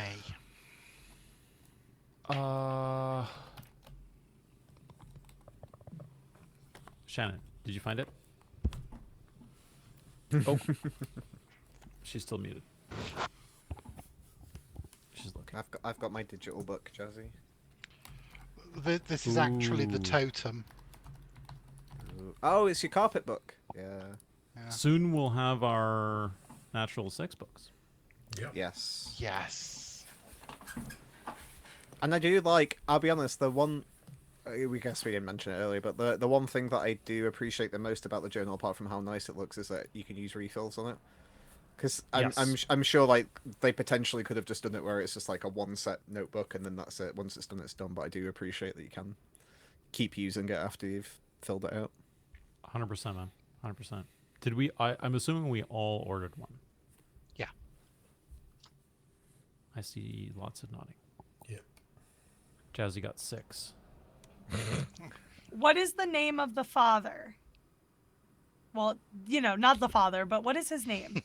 The name of the in Like the main Pragmata. protagonist. Yes. Hugh. David. It's David Mencken, famous for playing okay, that's why Odin he sounds in. Yep. I familiar. saw him tweet about it like 2 days ago. He posted the poster and then it had a little arrow drawn to the protagonist on the poster. Because I don't think they had ever announced it, but he did sound familiar. I remember when they had the big launch trailers at the Game Awards, I kept saying in the streams, like, this guy sounds strangely familiar. Yeah. Yeah, it's because he was in Final Fantasy 16. He played Barnabas. I said Barnabas, but it was a very soft B, and I wanted to make sure everyone knew that I did say Barnabas. But yeah, he's great. He's also in Final Fantasy 14. He plays a tragic dad who lost his wife and child. So he plays villains sometimes, but you know what else he does? He plays cool dads. Cool dads. Well, he was an alcoholic dad in Final Fantasy 14 that had to get his stuff rocked by Thancred's crippling alcoholic depression. But you know what? And a rock. But As you you know do. what? It's fine. But As yeah, you do. we love David. Love David Mencken. So there you go. Now you know why he sounds familiar. Excellent. Yep. He was also in Kazan. I didn't realize he was in Kazan. Yeah, he's in a lot. I vaguely remember him posting about it because Ben was in it. So like, Yep. I'm sure he posted a joke. He's a silly guy. He's very funny. Sweet. All right. 52. Good. Let's zip through the past predictions. The Oh, I'm ready. episode was indeed 5 words. So Short Trek's the winner. I don't even know that my statues will feature in the sense that they were mentioned. I don't know that They were vaguely mentioned, yes, but I don't think that he they- did not take one more look. I do not think that. You can get a greasy. I'll give you a greasy. I guess. They They were, were at they the were end. featured. Yeah. Whoa. You okay, Andy? Is everything I all am, right? But the dice tray nearly wasn't. I looked around and the cat had decided he was going to try and sit in it. I, Oh my god. It launched it at I me. did hear of somebody who dropped theirs. no. I think they mentioned on the Discord, and it's in many pieces, unfortunately. Oh no. There were no minis, combat or not. No, that you get a red on. Sorry about that. Sadly, Shan, the map was not remembered. No, they could go back. But he did. Well, I don't think they knew that that's what was going to happen in their defense. I don't think they knew they were going to be teleported straight from the temple. Well, are they? But that oh might yeah, be. we don't really know what's. We do not know. We don't really know what's happening. There is still an opportunity for that. There were several radiant visions.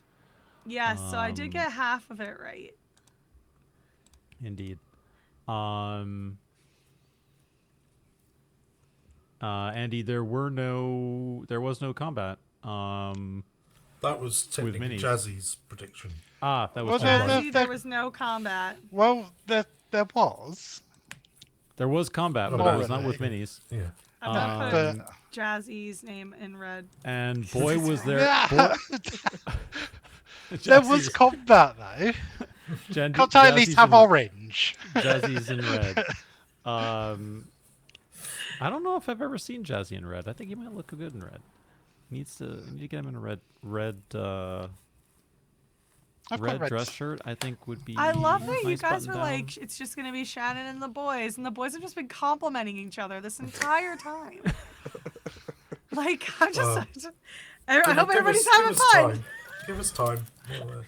We'll start the insults later.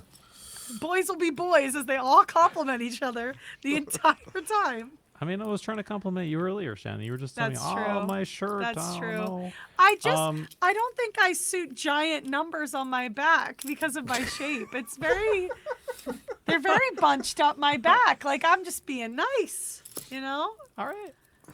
All right. So yeah, Jazzy's red. Elwyn's sword. I don't know if the green can get any greener. Yeah. That's primarily. Well, I think. Do you want neon green or sure. like Neon green midnight works. green? Okay, so I'll give myself a different green then, so you can have super green. Yep. There was a return that's to too the dark. temple. 1 second, sorry, that green is for a way short too trek. dark. There we go. I don't know if we can qualify that. Anything was wild, for that matter.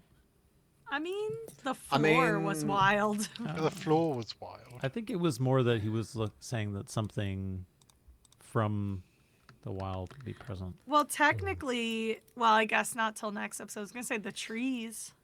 Yeah. Yeah. It's a shame he specified that it was at the temple that something wild happened, because something wild happened in plenty of other places. Most definitely.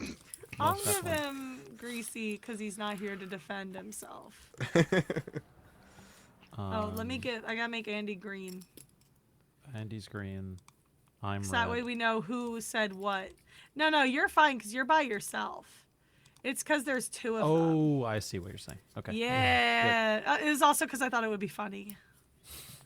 I could tell Jazzy's filled with an uncontrollable rage. I can see it in his face. He's red. Get it? Yeah. Red with rage. I'm looking forward to that red shirt at the next watch party, Jazzy. He's not. to go with my prediction. I'll have to send him one. He's cosplaying his prediction. Get his shirt size and send him one. I do have a green shirt. A green shirt. Okay. Excellent. How about that Jurassic Park T-shirt from? Yeah, it's Aoife. cute. Oh, they look good. Yeah. It's cute. You know, my grandmother has the license plate on the front of her car, like from the Jeep. She's had it for years. I don't know where she got it. I don't know why she has it, but she does. Bygone it. It's on her front bumper. Tell you what though, Aoife's T-shirt game has been strong between the wake up blank and and the Jurassic Park one. That was getting hit on the soundboard too during Endwalker, which was really funny because there was no reason for me to be hitting that. Well, yes, there was. It was Tancred is kind of hot. It was absolutely time to sin. Excellent. I guess Pennsylvania then is a state where you do not need to have the same license plate on the front and back? No. We don't require front and back license plates. I think New Jersey does those, so we do see them a lot. Mm-hmm. It's not required in Pennsylvania. I don't know that I know many people who my car doesn't even technically support it. Like, I have a grill. The holes aren't drilled. I have a Hyundai Elantra 2017, so if you were to pull up that and see what it looks like from the front, you would know exactly what I mean. That doesn't really look like there's a spot for it to go. So I'd be really interested what that would look like if I had to go somewhere and be like, now where do I put this second license Where do I plate? put this front license Yeah. plate? Yeah, Yep. Pennsylvania not required. No, as far as I'm aware, I see it very rarely. So, but cops must be on something different, I guess. Clearly. Most places just use state police, so I don't know. Maybe it's because we don't have 1,000 police departments. I actually don't know. I don't know the reasoning for the idea. The Commonwealth is a weird place. Well, Unless we're considering normal, all maybe of Europe, the other it's a states are requirement for weird. the front and back. Anyway. Okay, then maybe it is us. I'm gonna Yeah, I Google mean, it's that. only to my knowledge, at least places I've been. I think the U.S. is the only place I've ever known where it's. It's because it's down to the states, I believe. It's not a Yeah. federal thing. It's a state thing because it's car registration is done through your state, so the feds don't really factor into it because they don't give out the license plates. Yep. Milton, guys. Milton. Beautiful boy. Also known as Yilda. Yep. Ben even tried to have him on the table for the whole action surge, but That's he wasn't having any cute. of it. No, he didn't want to lay down. Yeah. Oh, apparently they were considering making front license plates required last year. I don't know if that's going to happen, but that could be something in my future, by the way. I just found an article You'll have to from figure out last where year. to put that license plate. Yeah, no, I'll have my mechanic figure it out. Tony will help me. I don't know what I'm doing with this ding dang car. I got another flat tire, by the way. I didn't mention that. I got another flat tire. You Anyway. got the worst luck with vehicles, Shan. I know, my poor car. And it's like, it's crazy because I have no tickets, no major accidents, that one notwithstanding. But that was also because I was afraid of a big truck. So, like, and everybody was understanding because I said I was afraid of a big truck and I wasn't speeding. But, like, yeah, my sister's car is beat up by everything. She lives in the city. She gets tickets. She parks on the street, everything. I drive, like, mostly like a perfect angel. But things keep happening to my car that are unbelievable. Yeah, so now I'm not driving that way home anymore until they're done fixing the road because I got a nail in my tire again. Don't need any more flat tires. No, thankfully Tony fixes them for free. So he just patches it and sends me on my way. Excellent. Yep. Shout out to Tony. Shout out to Tony. He was my dad's mechanic for years. Now he's my mechanic. How significant do we think Ben's statement at the beginning of the episode was? Which one? Because I made a note of something he said specifically because I might consider asking a question one day. He said Eladrin Wizard for the first Oh, time. that Did. thing. First 50 episode. whatever Yeah. episodes. Yeah, so and he talked about it in the action surge too. And that's why I took some notes on some of the like offhanded comments he makes. He talked about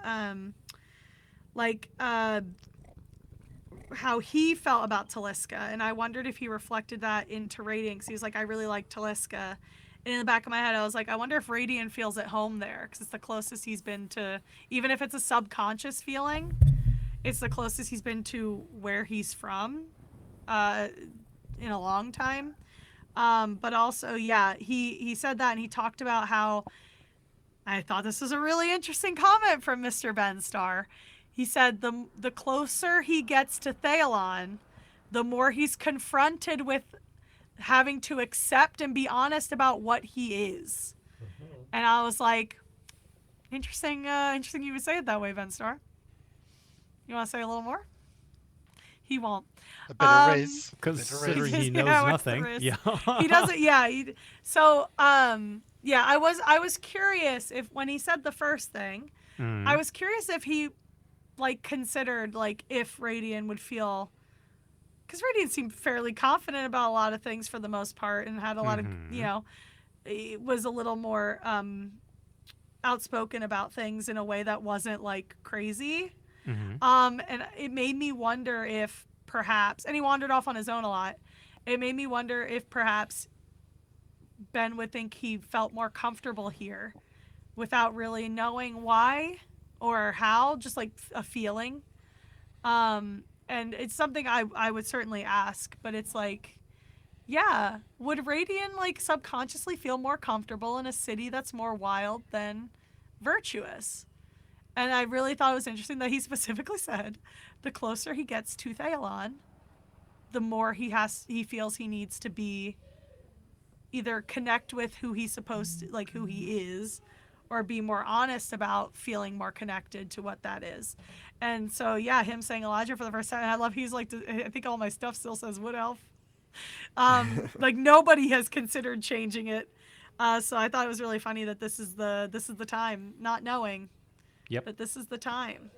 Well, he was slow burning it for a little bit, wasn't he? Because he was saying, like, I think the last couple episodes he just said elf wizard. It was very much, and I think I think he mentioned it before, but he said it pretty plainly here. It was like, because he knew he was a Ladrin, but I guess he didn't feel comfortable or confident, like, Not just in that. plainly, emphatically. I think. Yeah. So now that he's had these visions, he's read her writings, he's like been in her head a little bit, he's been in her city, he might have even seen her. I think, yeah, he's starting to be like, you know what? Yeah, I guess this is who I am. Especially because he can read things that he shouldn't be able to read. He's being looked at as the closest thing to Thaelon that many of these people have seen in years. Obviously, like, she was alive fairly recently, but if she hadn't been to Taliska, because they don't consider Taliska her real city in most of that realm, like, it's probably the closest thing they're going to get to Thaelon. And so, yeah, of course, like, if people are going to turn to him for that, he's going to have to accept that's what he is. That he's of the Feywild. And so it's nice that he kind of leaned into that consciously. I really like that. That's cool. And maybe him leveling up to level 9 will also give him the opportunity to tweak his character setup. He said he wanted to do stuff. Yeah. Leveling up's the opportunity to do that. To make modifications, right? Yeah. Because then you can do it in a way that fits the story. You know, like how they've moved over to 2024 rules and built story reasons into it. Well, you can do that with his own journey and his acceptance of what he really is with the leveling up.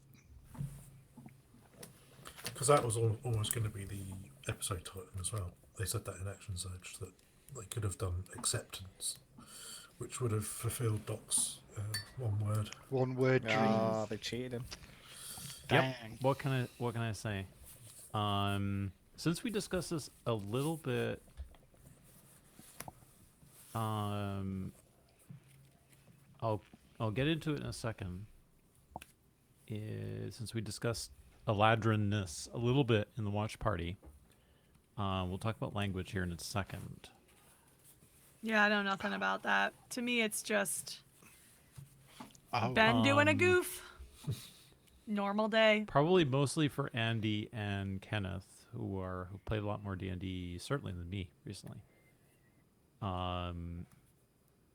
What do you guys think is the big shift for Ben Wood Elf to Eladrin? What's the most significant thing that changes for him?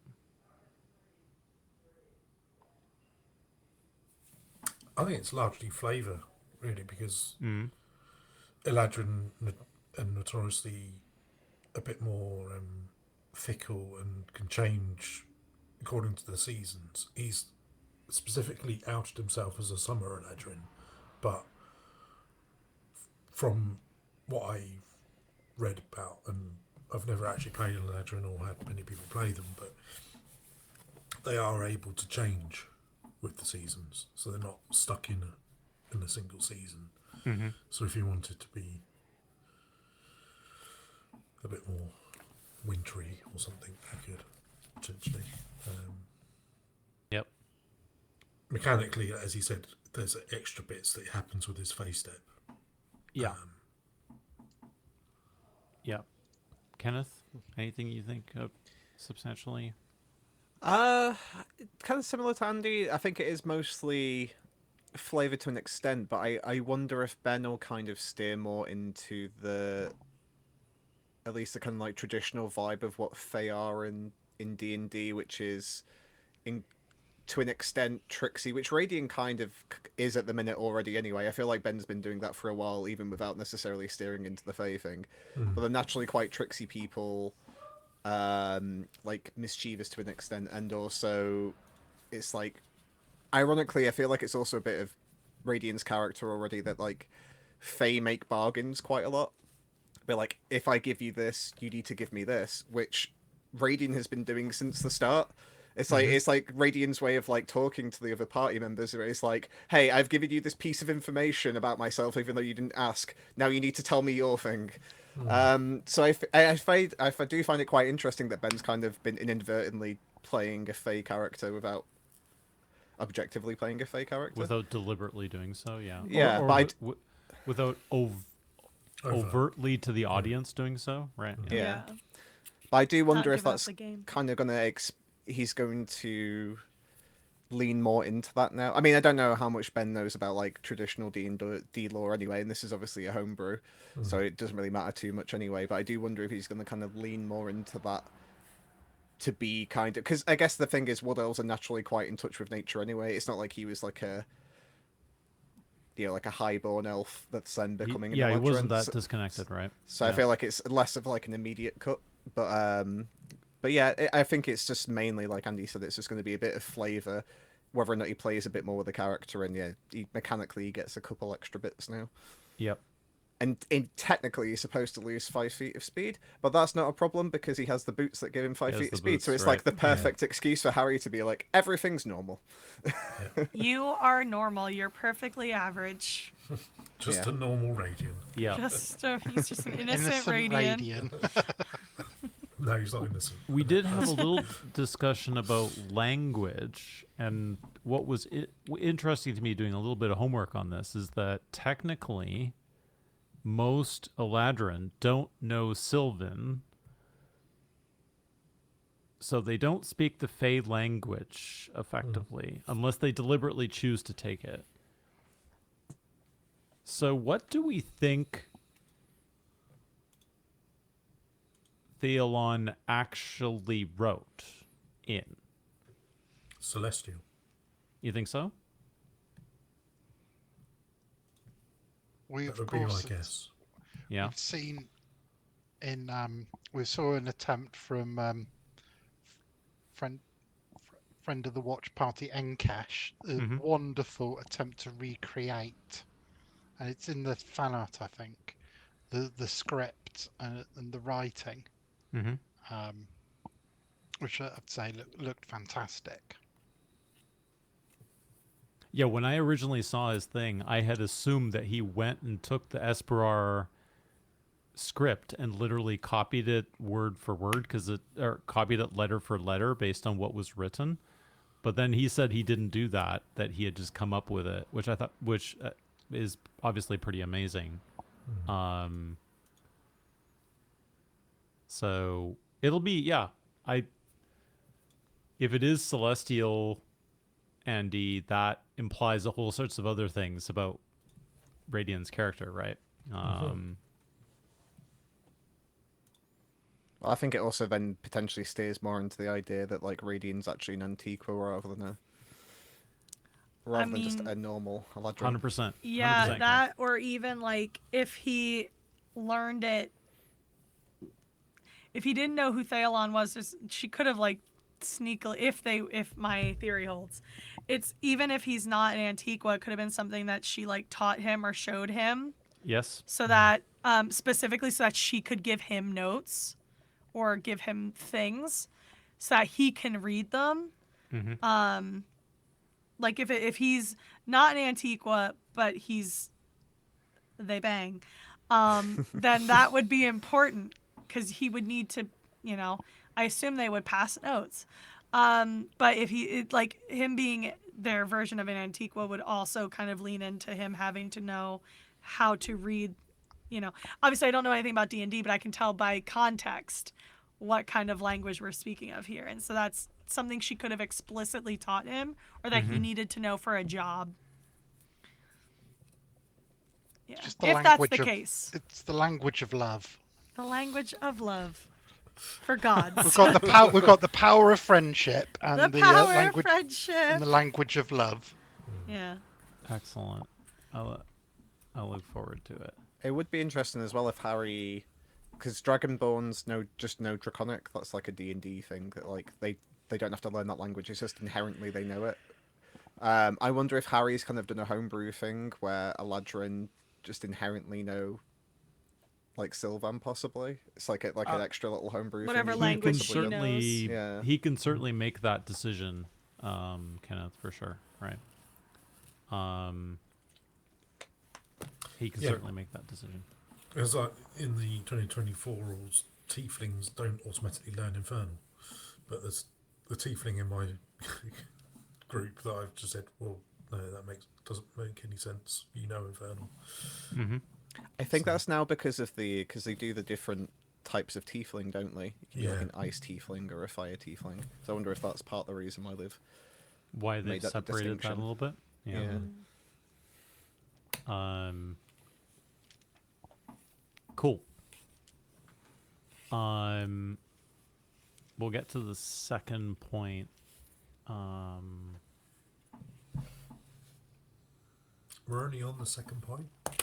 In my list of points here.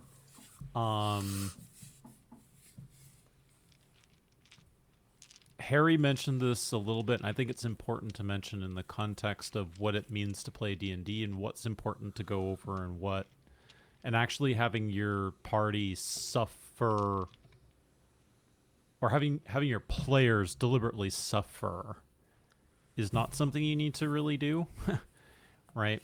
And the choice to not have the party have to deal directly with Atticus, I thought was a really mindful and important thing to do in that sort of first 15-20 minutes there.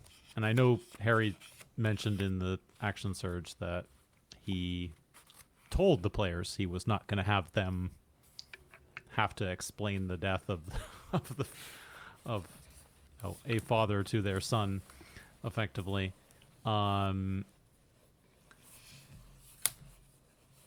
So I think that was a really smart thing to do, with how the previous episode finished and how this one could have started. Did any of you guys feel let down by the fact that they didn't do that? Me and Harry had an equal parts crash out that it didn't happen. And I can understand. We were both like, because me and Harry, I think, had a similar sort of opinion on it, which is I can understand why they didn't do it, because it's a really heavy thing just to like act that out, like literal trauma. Because I think Harry said in Action Surge, like it feels like a veil thing, even if like nobody said that it is. Like it feels like that sort of thing is quite serious. The issue I had with it is that, like they had, because they discussed this in the previous action, so like, they had the potential to save Atticus and intentionally decided not to because of the story, like the narrative, the narrative backing it gives their cause. So I think me and Harry on a similar wavelength, it felt a little mean-spirited to basically have them choose not to save him when they could have, and then essentially have zero consequences for doing that. Like Harry's very much like you have consequences for your actions, and it's like, we know we told him that we'd protect him and save him, and then he died, and we could have brought him back, and then they were like, okay, well, let's just move on. And I don't think they necessarily had to speak to the family, but I wish they had like a moment with somebody, whether it's like one of the council members, just to kind of say like, this was never our intention, we're very sad that it's happened. Because Dolly was, and then not to say again, the cast should act it out because it's a very traumatic thing, but Dolly was like the only one really that said say sorry to the family, like on behalf of us. But I felt like it's kind of a bad thing happened and they kind of didn't have to deal with the consequences of it necessarily. I agree. I think my only counter, and you guys know me as the guy who's like, geez, like you guys regularly do things without consequence. But this is one of these, like, are you punishing, is it the characters who get the consequence of this, or is it the players themselves who get the consequence of this, right? And it's like, yeah, forcing your players to do that. Like, this isn't a video game where you choose from 4 options, right? In your dialogue tree, for having to do this difficult thing, right? So I definitely can see it both ways. I think it would have set quite a weighty start to. I mean, well, that was the other it would have thing, made the start of that episode quite heavy, and it would have been quite hard then to then go into all the stuff with Elowen, which also had lots of weight to it. It would just, I think, like you say, I think there's an element of doing what's best with the players in mind, but also actually from the viewer's point of view. Also, Jesse. Yeah. And sort of move things on a bit and have that little bit with was it Lennox? Just have that little moment. And sure, okay, I guess they've moved on somewhat abruptly, but I think it felt to me like, okay, it's clearly something that they've needed to do for the sake of the episode almost. Yeah. And and then the episode did move on quite quickly. Yes, it did. Yes, it did.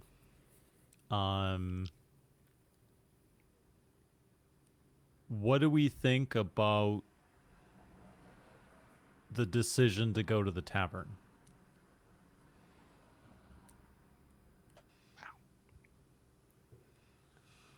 I think it's interesting because obviously Harry established they had to go somewhere else because the family were going to stay with Lennox. So it's like, yep, you had to go to a different location. And Harry, to be fair, did give them choices, several options. Yep. I can't remember all of them now. It was like the Brass Buckle, the Orator.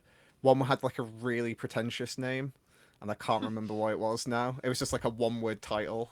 I did write them all down. I can bring them all up because they're all in the lovely Taliska page of the fandom. Yeah. I will do that right now.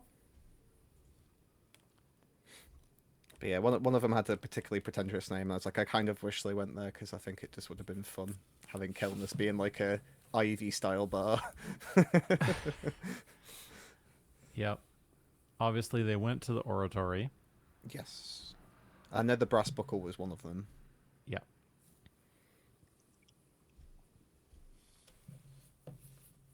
I don't know whether we actually have the other ones on the... I did write them down. Fandom, I don't think so. Anyway, I've got it here. So the one was called Boleyn Square, which was in the Cloth Fields, which apparently was like a really big tavern. And then the pretentious one was called Decorum. Oh God! Decorum. Oh, have some decorum, gentlemen. Yeah, which is the perfect like. The sort of place that would sell a drink that's half the size for twice the price. Yeah. But the glass has got an extra curvature on it, and that's. Like it's all just filled with ice. You actually get like 1 milliliter of actual unit of drink. actual fluid. Yeah. But the ice is hand carved. Yeah. But no, I thought it was really interesting that Radian kind of steered the ship on that, and the party didn't really question it, because Harry said, "There's the oratory where you've been before, Radian," and Radian went, "Oh yeah, we'll go there," and everybody just went, "Okay." I mean, it does give him an opportunity to snoop. Yeah. Oh, and he snooped. He sure snooped. He sure did. Snoopy as Snoopy. obviously there was a lot of. I don't know that we've got much to add to the whole. Should you or should you not attempt to utilize the web in some way? I had that in my notes about using the web, how to use the web. The fact that Radiant talks about how he knows ways of getting messages out to everyone, and seems to imply that the form bears are in some way to do with that. What is the deal with, with that? We've had the Discord talking a bit about that. We know that Elwyn has read information about the Thornmares. Harry has sent it to her. It has not been shared with the audience. We definitely know that something is up with that. I don't know that we'll get any more. At least not soon. Maybe on the way north we'll. Well, that's if Truths Radiant will doesn't. be revealed. If Radiant doesn't firebolt the evidence again. Yeah. Yep. But we know. We can assume that Farthing's heading towards the Thornbear estate because that's where Radiant told him to But go. where to. is the Thornbear estate? It's near Lake By Cova, Lake Cova, yeah. Yeah. so it's down Yep. south. We did have this kind of back and forth in the watch party about how many estates there are and where they are. Yeah, holiday homes. If they've got a because- network of communications, Yeah. then how else Because do you... Taliska's a long way from Lake Cova. Yeah. So clearly there's more to this than we know, and maybe more to this than Harry and Ben have discussed. if there as is well. if there is a communications network spread across different Thornbear establishments. For example, Jazzy? Yep. Thornbear Telecom strikes again. I do find it interesting how much the Thornbears are expanding, though, the further we get into this campaign, because a lot of us just assumed they were just a family that lived in a village near Lake Cova, and then all of a sudden it's just like, oh yeah, I'm used to living in palatial estates, and we're like, wait, what? When did that happen? Palatial estates, but I was living in the stables, effectively, right? Yeah. Although the name Thornbear, Thorn is in the briar, and bear, well, there's a man-bear god. It's quite sort of Fey Man Bear wildy. God. Man-bear god. It's quite a sort of wild. Yeah, I mean, the adjacent name. significance of it, was it pure chance that they found him, et cetera, et cetera. We obviously know nothing about the significance of any of that, Jesse. Ooh, nice howl from Taylor. Ben won't tell us, damn it. I don't know that he knows himself, but maybe he does. Maybe he does. I think that whole arc of them trying to like tease out whether they could use the web in some way,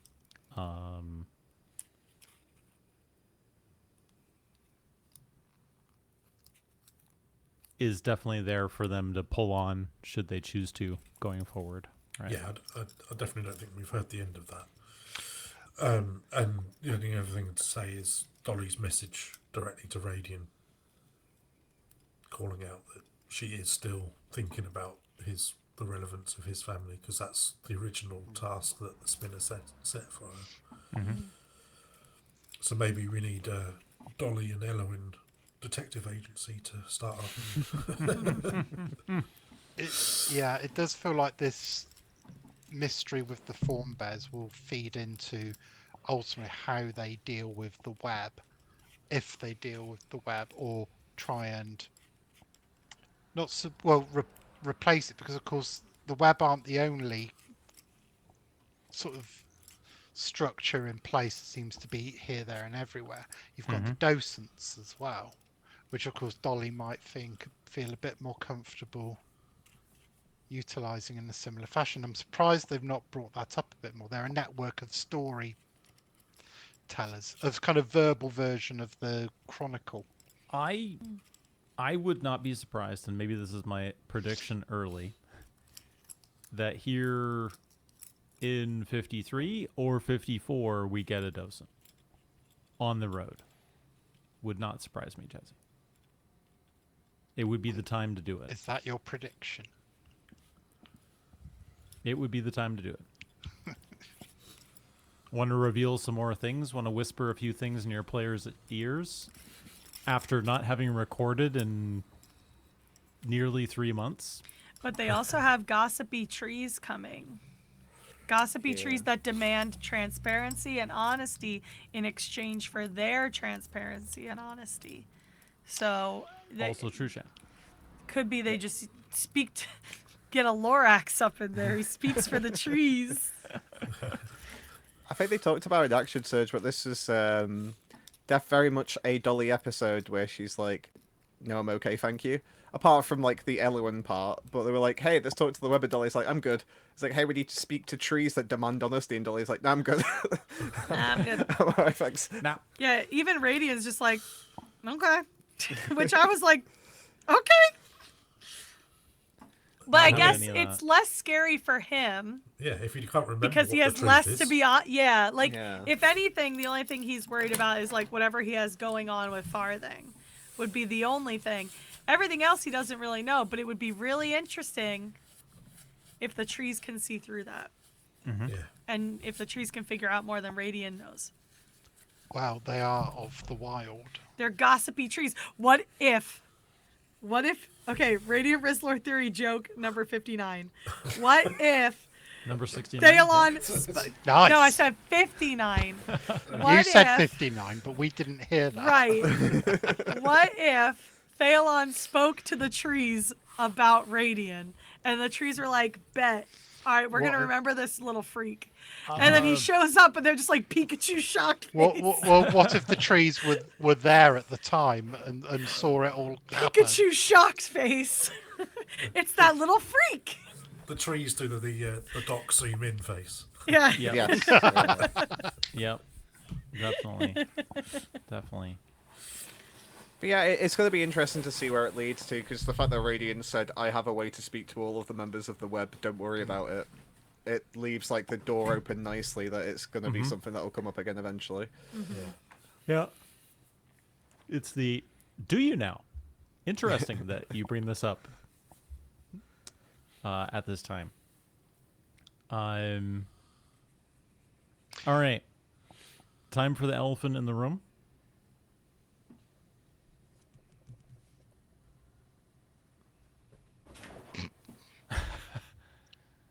We're waiting Elman for goes that. to sleep.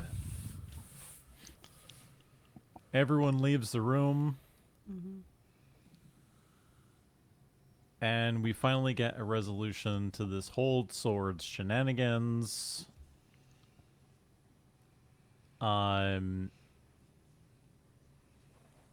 Jazzy, your rating out of 10 for this completion of this arc. I mean, for me, a 9.5 and only not a 10 because of the lack of minis. Because imagine if that had been done with like minis in a set, or Yeah. it would have been immaculate. But it was very satisfying. I've been itching for some action that wasn't the run for ages, and oh goodness, did they deliver? And I've always thought that the biggest threat to any party member at this stage is their equal, and what's more equal than a shadow version of yourself?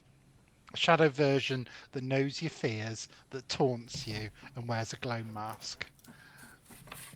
It's just using her fears, her family, against her, and then the way that she brings in Dolly and Kelness, but they were witnesses to her facing her fears. Apart from the healing spells, they couldn't join the fight, but they could reach across the bubble, like that wonderful fan art. That wonderful fan art does sum up the spirit of that set piece all in one. And goodness me, Elowen hits hard. And when you really notice it, when Shadowwen hits her so hard that she drops. Yep. Elowen to drop. Yes, multiple times. It was just great, and how each phase they moved on to another setting. They interspersed action with plot, and just slowly bringing in the rest of the party bit by bit. They're brought into the room, and what the hell's going on here? And then it's explained what they can and can't do, and of course, who's last but Radiant? Radiant, yes, the multi-phased boss fight. Yeah. In the flesh. Shan, what did you think? I really liked it. This is kind of like a side note, but I really liked. They were talking about the glow masks in, was it merch? Yeah, they were talking about the glow masks and what they could look like. So that's something we've never really discussed. I'm sure other people have like wondered what the glow mask could look like, but I had a hee hee ha ha laugh because I was pretty much imagining what Holly said she pictured. And for some of you, this is going to mean nothing. But she said the way she always pictured them was like the Ascians masks. Ascians, however you want to say it. Ascians just sounds horrible in my accent. Ascian masks from Final Fantasy XIV. They are some of your main antagonists throughout the first arc. And much of the time that you meet them, because they didn't have faces essentially when you met them. They possess characters. So like the idea was you don't really know what he looks like and he possesses your friend. And then like he wears your friend's face for a while, but he doesn't get his own, like his real face. You don't see that till much, much later. And that happens with several characters that you meet, but like they have these very striking masks. The head ones have like red masks, and they all look different. There's a different one for each character, and specifically the ones that are important to the story have very detailed and specific ones, and it's very, very cool. And so when Holly said that, excuse the AliExpress here. oh no, that's so not that one. Let me see some of the red ones really quick. That's a different mask. I won't. Okay, the red ones are the gloamy ones. So like for instance, the bottom center, that's Hades. He's a controversial, well, not controversial. He's a beloved antagonist. But that's his very specific mask. The white ones are, every ancient had those. So those aren't specific to Ascians, but the red ones, those are the ones that they have. And so they're just very striking. They don't, like, eventually they stop wearing them as much because you know what they look like. But yeah, that's what the villains wore. And so when Holly said that, I was like, oh, okay. Yeah, I'm picking up what you're putting down. That's kind of what I was picturing in the back of my head. So I like the idea of Elowen in a glow or in a in one of those Ascian masks. mask is pretty cool. Maybe I'll attempt to draw it really badly just for Holly. I'll mail it to her with her goodies. Yeah. But yeah, so I thought it was really, really cool. As somebody who is a big Final Fantasy fan, and I hope Holly enjoyed this too, I love the power of friendship. And I made a lot of power of friendship jokes as I was finishing Endwalker, because it has a lot of similar stuff from the end of Final Fantasy 16, which is very funny in retrospect because it was being developed at the same time as Endwalker. Endwalker just came out first. But yeah, so I really enjoyed the whole power friendship aspect. I like that we finally got an explanation for what the list was for, and why they wanted to be on the list. And that everybody actually did make it onto the list, even if some were more tentative than others. And so I thought it was really, really cool. I had a hard time taking notes because I struggle with combat notes. And so having to jump between combat and story, and I was already exhausted from work and everything else. but I decided to just listen to it for the most part and take like bare bones notes. But I thought it was very cool. I thought the imagery of it was very cool, especially when it transported into the fake throne room. Like the visuals of it all was just very, very cool. And imagining that and seeing this fight happen and imagining everyone outside the little snow globe of depression. And then like everyone just getting, like it made sense for Kel and Dolly to come in first and together.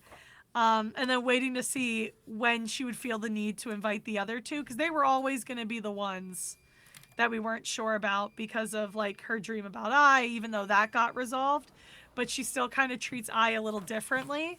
And her and Radiant just go hot and cold with each other all the time. So it's always, and she was very angry with him. And it was hard to tell if it was because of what he was actively doing. And obviously it's a mix of both, but you know what I mean. It's hard to tell sometimes whether it's what he's actively doing or if it's because of the dream and her remembering that like he'll do anything to survive, and then he does even the smallest thing to displease her and she turns on him. And it's like, even if he's keeping a reasonable secret, or like it's not really a big deal of a secret, it's just like, and he'll give some information, it's still never enough. Regardless of whether we know if it's enough or not, nothing he gave her was ever enough. So it felt like it was more the dream that was bothering her than everything else. It just wasn't helping his case. Like when she got mad at him for sneaking off and he's like, I was literally at the story bank. Like, it's like, he wasn't really doing anything sneaky. He went to the bank. He was depositing checks. He was making withdrawals. So, and I don't love to defend Radiant, but he didn't do anything wrong that time. He just went for a walk to the bank. So like, it was really just going to be a question of would she bring in those two or not, and when would she do it? And so it was really funny that she, picturing like everybody there except Radiant. Radiant's just like passed out somewhere. And so it was really funny when that was Ben's reaction to being invited and was like, what is happening here? Because he got no answers. He literally, and I like that Ben said, like, yeah, literally what was happening, because Radiant was only there long enough for the end and to help out a little bit. So he really had no idea what was going on. He just showed up, did the barest amount. He's like that Tuxedo Mask meme where it's like, my work here is done, but she didn't do anything. And he just leaves. So it was just really cool to see them all help, and for her to Misty Step, and for them to talk about the fact that like she ended up deciding to trust Radiant because she realized he never revealed her most vulnerable moment to anyone, and he never used it against her. So despite how untrustworthy she finds him most of the time, he kept that part both secret and respected it. And so it's like, okay, maybe he's not so bad actually. Maybe he actually does care. And maybe the dreams are a little bit manipulative. Because I think at that point you got to realize, like, my dreams are probably lies. Just a little bit. Yeah, I think at that point she was like, okay, maybe Radiant's not a crazed fire murderer, actually. Maybe. Not in that sense. It's a little different if you kill your abusers, I think. But he was also ordered to.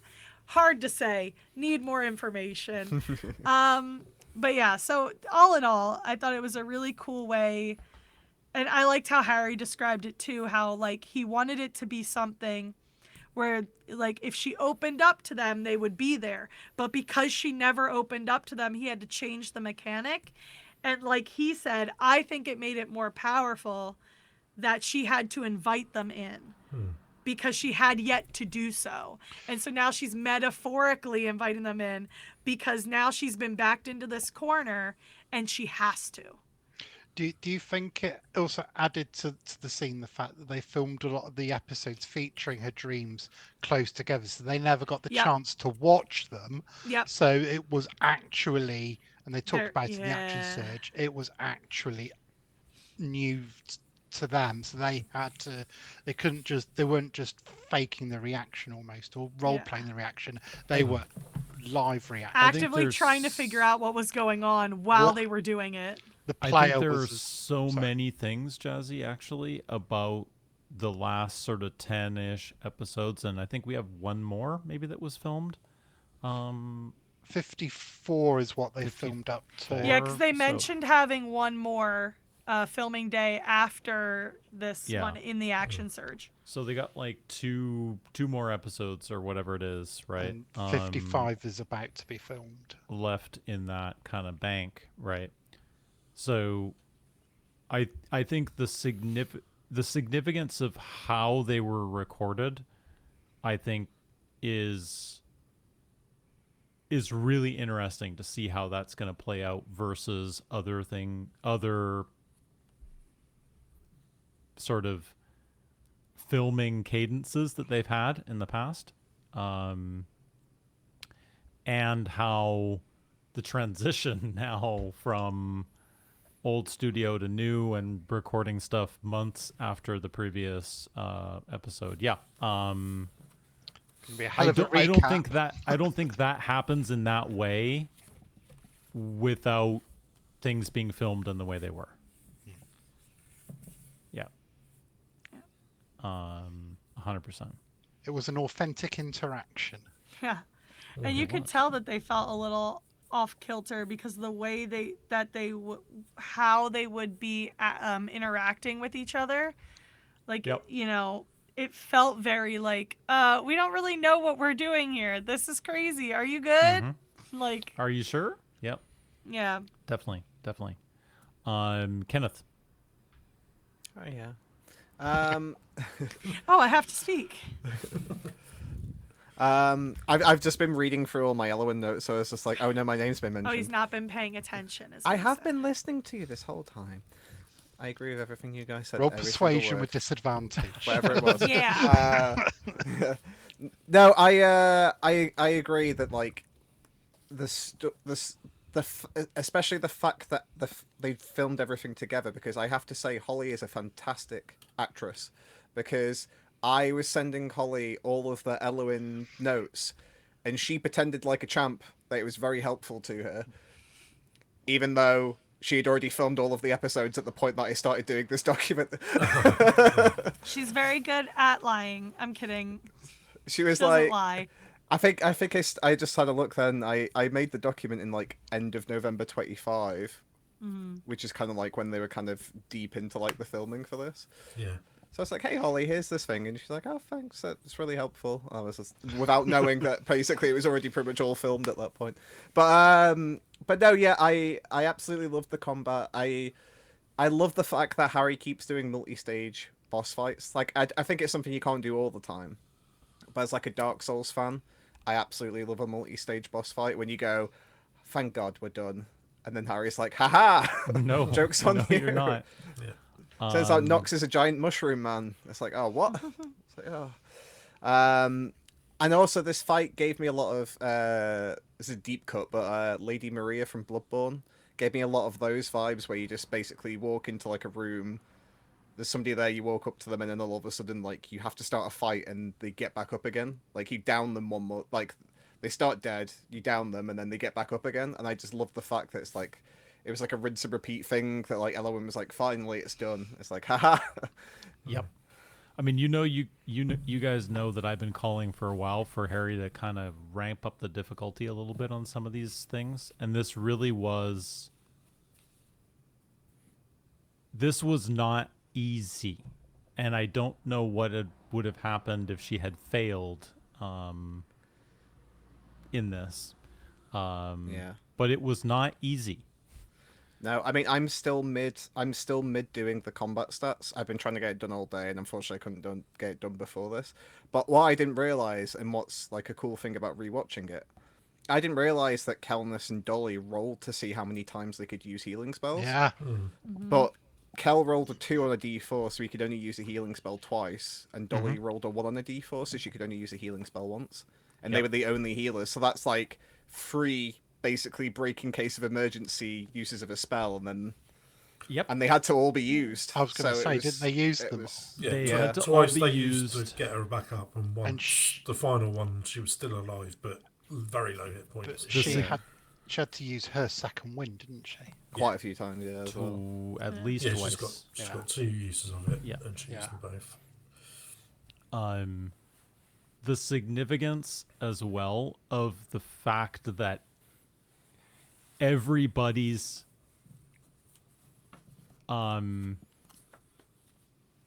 boons were required, right? Is pretty huge, right? Like, Yeah. we can sit here and go, oh, well, Radiant came in at the end, but Radiant's spell slots are what allowed her Hunter's Mark, which allowed her to have the multiplicative damage to actually be able to do what she did in the time that she did it, mindful that only 3 healing spells were available, etc., etc. Like, another round of combat, and she would have been killed before she Correct. had a chance to. Yeah. correct. So, yeah, it's not as obvious, but for sure. Yeah, because I didn't notice that. No, I know Harry said there's only limited things you can do, but I didn't, because sometimes you just miss stuff in the watch party because you're like responding to people in the chat. So I didn't hear the bit where they rolled how many times you could use a healing spell. So when I like watched it back, I was like, oh god, this was closer than I thought it was. It was failing. tight. Yeah. Yep. I did, especially after the rewatch, I did wonder whether this is almost a testing run for some of the mechanics that he might use in Laffy for when the others have to face truths with their parties, whether he might reuse a variant of this mechanic as part of the Laffy story. You think it might be like a trial kind of thing when they get there? It'll do kind of something similar. Certainly Rather than possible, just a Jazzy. because rather than just make it a conversation with a tree. boring conversation with a talking only tree. Kel can With a do. tree that talks back, in fairness, like a docent. Yeah. But a I mean, tree. Yeah. I think the only problem with doing that here is that you've also leveled all the characters up after doing so. Yeah. So that's a kind of tricky place to test it. I see where you're going with it, but I guess if you wanted to test the mechanics of it and get and feel for how those things worked, it probably doesn't matter all that much. But definitely stress testing them.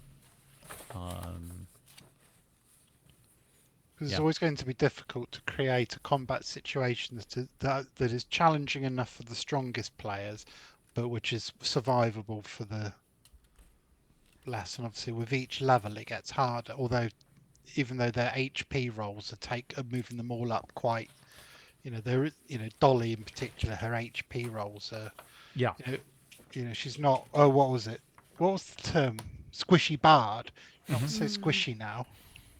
Well, only That's, one hit point above Radiant, but still. Yeah, not so squishy, but I think we talked about this with Andy last time, is that the decision not to dole out magic items as well means that this party, while this party may have been a little bit OP in sort of like levels 1 through 5, that has been kind of diminishing because other things that would happen in the setting that dramatically affect the mechanics aren't happening here. Because they've only got like +1 or flat. Plus weapons, and the lack of AC is really going to start to compound. Because when everybody else has got like the same thing as you, hit dice with +7 or +8 or whatever. Yeah, I mean, you only need, and your AC is only 16, right? A lot of them is in that range, isn't it? It's around. Even I think Elowen's is 16. Yeah. Yep. So it's and Radiant can boost his with shield and So you're in this kind of Kelps. situation mechanically where you're just getting hit all the time, right? So it will be interesting to see how that plays out here in Elowen had the chance to create some new merch, but gave it away to Yeah, Magnus. I was Yeah, the desperately Magnus. saying to Holly in like the chat. She disagreed with me, but I was desperately saying to Holly in chat, I was like, please turn the sword into like a breastplate or something, so you could Yeah. have higher AC. And she was like, oh well, I'm not a tank anyway. I was like, yeah, but please, more AC, Holly. Yeah, yeah. But please, it if for you us. just had, you know, one more, and maybe it was +1, Well, then at least Magnus now has an AC of 17. So yes. Anything else, Kenneth, Um, on this specifically? the only other thing is, because it's where I got up to in like the document before I had to wrap up, is Glow Mellowin had the absolute horrible line, which is when Shadow Lesota basically stopped Elowin from attacking Shadow Elowin. Shadow Elowin said, "I have a mother's love," and I was like, "That's just," especially like the dynamic between Elowin and Lesota anyway is a bit like they clearly love each other, but the fact that it's been a bit ropey in the past, their relationship. For like evil Elowin to throw that out, it was like, Harry, you evil son of a gun. That's just cruel. Yep. Yep. It was exactly what you would expect an evil character like that to say, though, right? 100%. Yeah. It was beautiful, but I was just like, Harry, too soon. Yeah. he's too good at doing that. He is. 100%. 100%. Andy, you want to bring us home on this? Anything else you want to add? As I said in the watch party, I just definitely want to see this animated.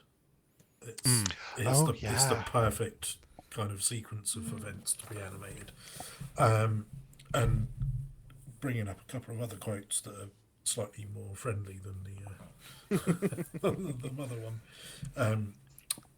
When Ellen was recalling, oh god, I can't remember instructor's name now. Mina, that's it. Your name doesn't kneel. Oh, It's that a was a good line. resonating line. Yeah. And I only have one quarry at the moment, and that is me. And I thought Harry summed up the whole thing with the party helping her as they're healing her despite the barriers she puts around herself. I thought that was Wow. very, very apt. So yeah. I think that's all I'd add to that. Excellent.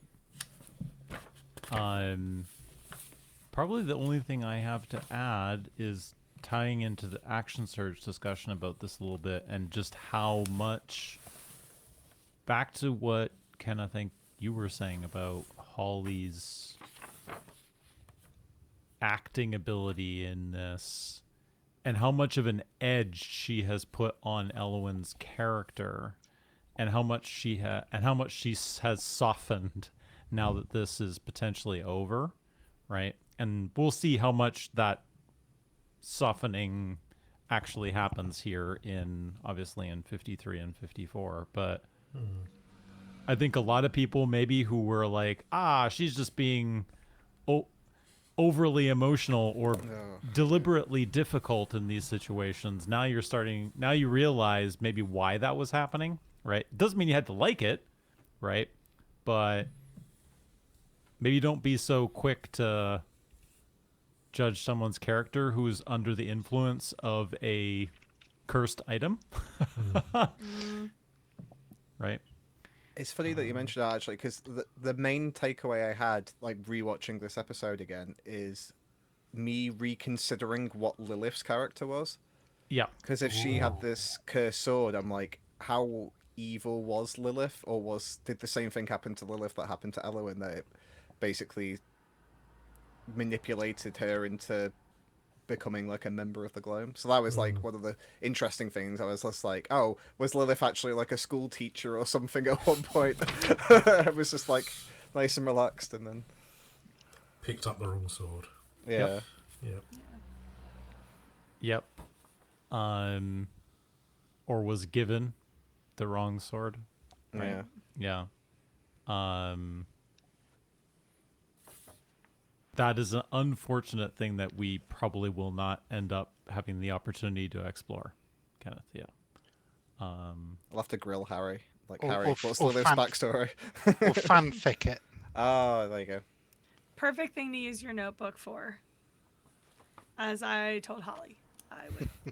I was like, this notebook's perfect for fanfiction. And you can refill it, so you can do as much And you- fanfic as you like. Exactly. You can speculate on the Lilith backstory, Kenneth. We look forward to seeing the outline at the next episode. Please look forward to it. Please enjoy.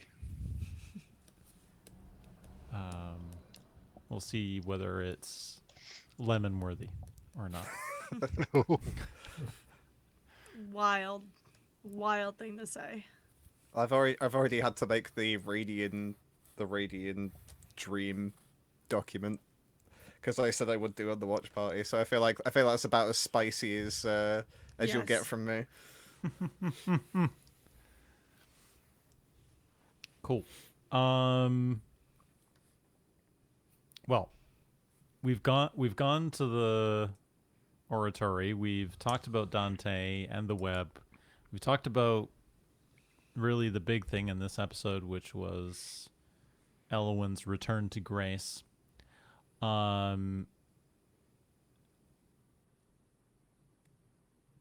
Can anyone remember what the Resident Evil reference was? Oh, it was when they were walking to oratory, because Radiant just for some reason, like Ben just for some reason started like I think they ordered it at one That's point. right. They were all That's right. walking, and then Keldus tried to ask Radiant a question, and Ben was like, "Sorry, I'm walking," and then they for some reason got into like, "Imagine that I'm doing tank controls," and that. And then Encash immediately saw my face, was like, "I saw that, Kenneth," and I was like, Yeah. "Don't worry about it, it's fine." Resident Evil tank controls. Yes. And I doing the trust falls. Oh God! Athletics Yes. checks were I amazing. forgot about about the that. trust falls. Cutie. Definitely forgot about the trust falls.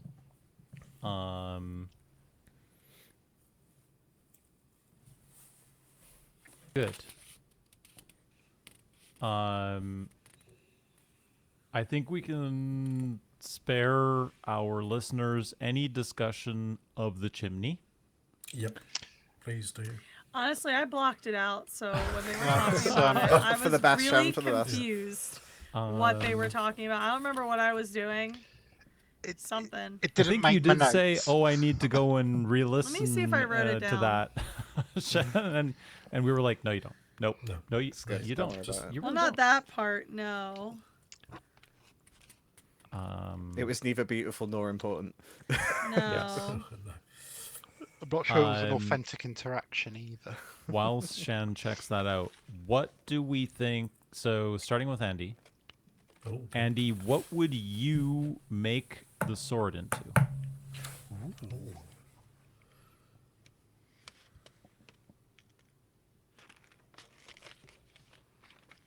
I'm stumped. I would probably try and make it into something more defensive rather than offensive.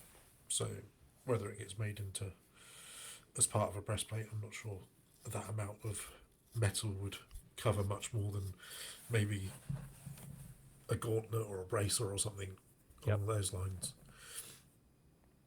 Kenneth?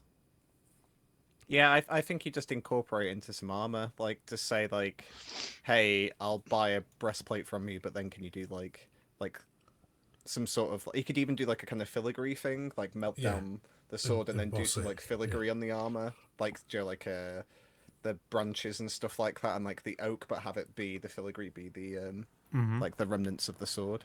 That could be cool. Shan, did you find what you were going to find? I didn't. So either I don't remember it happening at all and I just didn't write it down, or I was like having one of my Or moments. you blocked it out? Yeah. Too dramatic. What would you make the sword into? It's a great question because I didn't even think about that.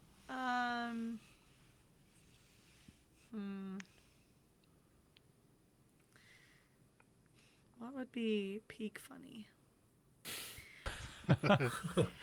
You know what? Number one, my not so serious answer, because I think it would be funny. a gunblade because I think Elowen deserves a gun. Number one. That'd be amazing. She turns into school. It's hard to say because, like, I don't know enough to think about what a fighter would need. I don't play that. Well, Because, like, two knives would be pretty cool because I'm bisexual and I think dual wielding is really fun. Number one. Number two. okay. That needs to be a t-shirt, Shan. I'm bisexual and I think dual wielding is really fun. That's always the joke, is like whenever like gamers like see a character who has like two swords, they'll always be like, oh, a dual wielder, I know what you are. Or like an axe, because also you can swing it both ways. Is another fun one.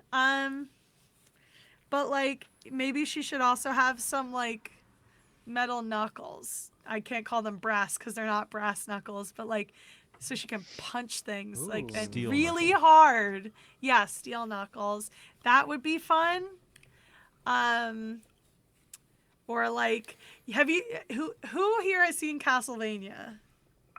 Only Like the As show. in the The show. animated I think series. it's in the show. I don't know about the game. I've never played the games. There's Go on. yeah, so Trevor in season 4 finds a really cool, like, it's meant to be a sword that can be thrown. It has a handle in the middle, and it can have up to 4 blades depending on how you configure it. And he was like, it's very cute. It's a very funny scene. He's very giddy about the whole thing because he said some crazy Norwegian vampire hunter designed it. And it gets thrown a lot. It's very like you can have the 3 swords and punch things with it. That's pretty cool. If the blacksmith had the power to do the spinny sword thing, I'll Okay. try and find a picture. That would also be really cool. So 2 knives so she can dual wield, or 2 short swords so she can dual wield. Steel knuckles so she can like punch things real good. Okay. Or the cool up to 4 blade sword that Trevor found in Castlevania. Those Right. are my top 3. Or a gunblade. I forgot the gunblade. Gunblade. So she can shoot stuff. Those would be like, without knowing anything about this class, the 4 options I would give, like, All right. because I don't know. I don't know what she would have wanted if she went back to pick it up. Jazzy. So I'm thinking like Andy, a sort of defensive measure. So I was thinking a really cool helmet with like with sort of ornamentation with like oak tree branches and different adornments. Maybe because she's got loads of money, she can get some like brass or something and get like brass leaves on it, so it's almost like not quite a crown, but she's nobility, so live it up a bit. So have a helmet with sort of like almost like a crown of branches and leaves, so it's like an oak leaf just sort of helmet crown thing, and that will give her Okay. that she'll look great and give her some protection as well. And she got the cash to embellish it a bit. She's definitely got the cash. How much cash we no longer know. Kenneth, spreadsheet. Lots That's of nice, money. yeah. On the cruise department. I think Andrew has been Oh, keeping track of Andrew has, yes. the gold pieces, the gold, silver, and copper pieces. Marvelous. Based on what Harry said, and I'm thinking a bit outside the box here. They're not going back, Elowen, or at least not going back anytime in the foreseeable future. Elowen has already said that they can do what they like with it, effectively, to Magnus. I think the ideal result of this is some kind of holy shield.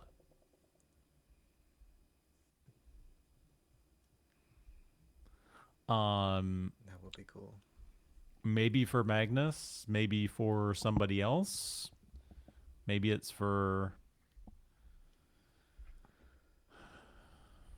Atticus's wife, who now becomes a Oh, a paladin. yeah, That'd be paladin or whatever. Paladin of Vengeance. She goes after the party. I mean, we were making that joke in the watch party that Atticus's son's gonna do the Kill Bill thing and like go after. It's gonna be like the big bad in like a future season scenario. Well, consequences just 15 episodes later, right? But Magnus is going to Mouse though, so Magnus in theory could take it and leave it with Elwyn's family, and then they could end up going back that way, potentially. Yep. Cool. Sweet. Anything else on 52 that we want to discuss? I thought it was funny that Harry dropped just casually. Oh, by the way, it's the year 1034. Oh Yeah. god, yeah. I was like, why he chose that point to say that's the year. Yeah. Yes. It's 1034, by the way.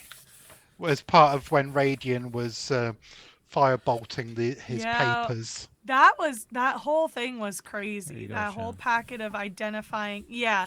So that's called the cross.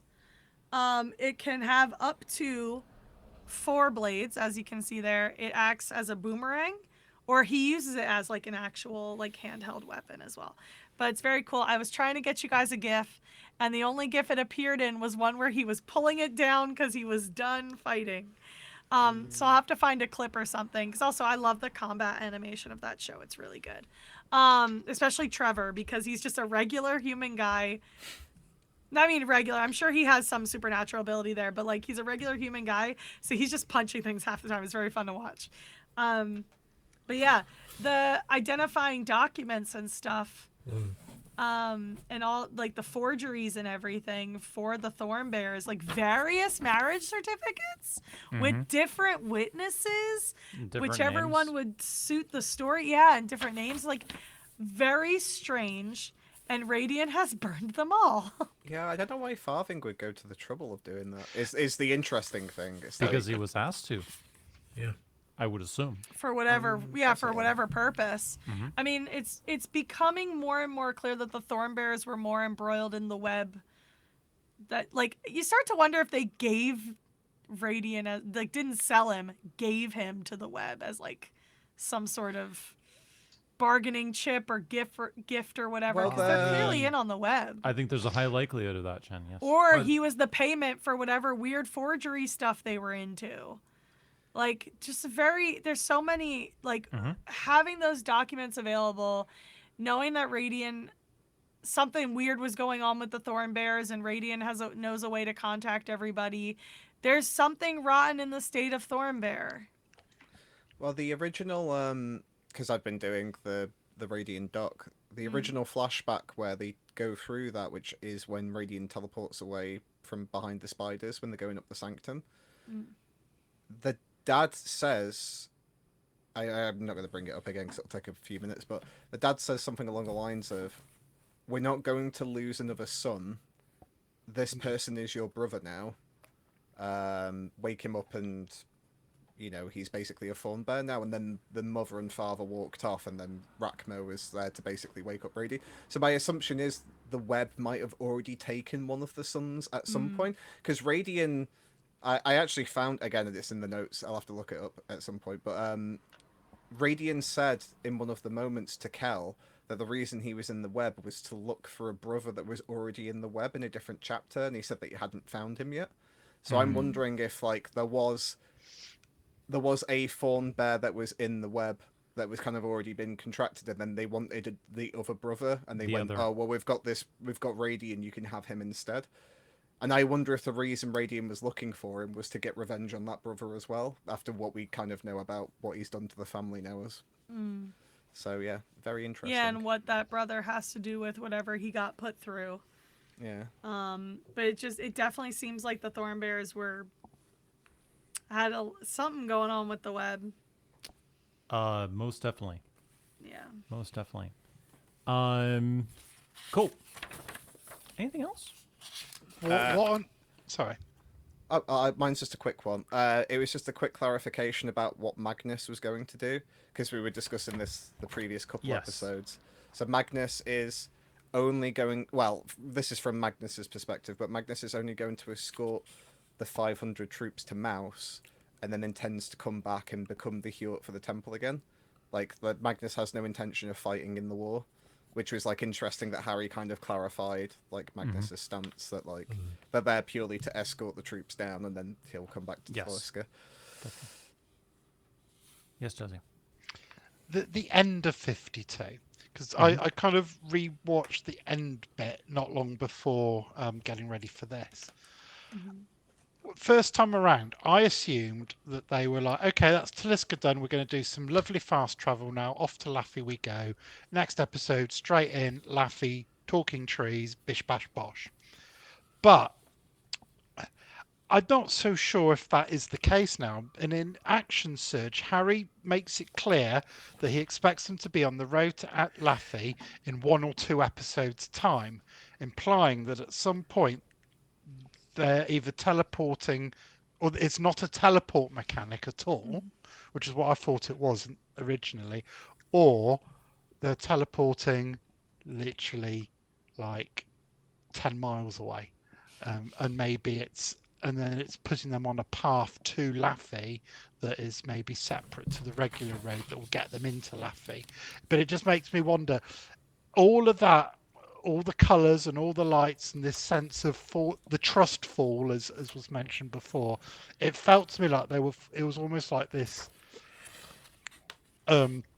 rainbow coloured portal, and they were going to wake up in Laffy. But second time around, I'm like, and especially with Action Surge, I'm like, maybe they're just going to wake up back in the temple. They're going to do something, prove themselves, and then they'll wake up back in the temple with a little passport that says, or a ticket that says admits 5 to Laffy, and then they will physically have to travel from Talisker to Laffy, but they've got the little ticket to say let me in. That's a really good point. I think you're partly there.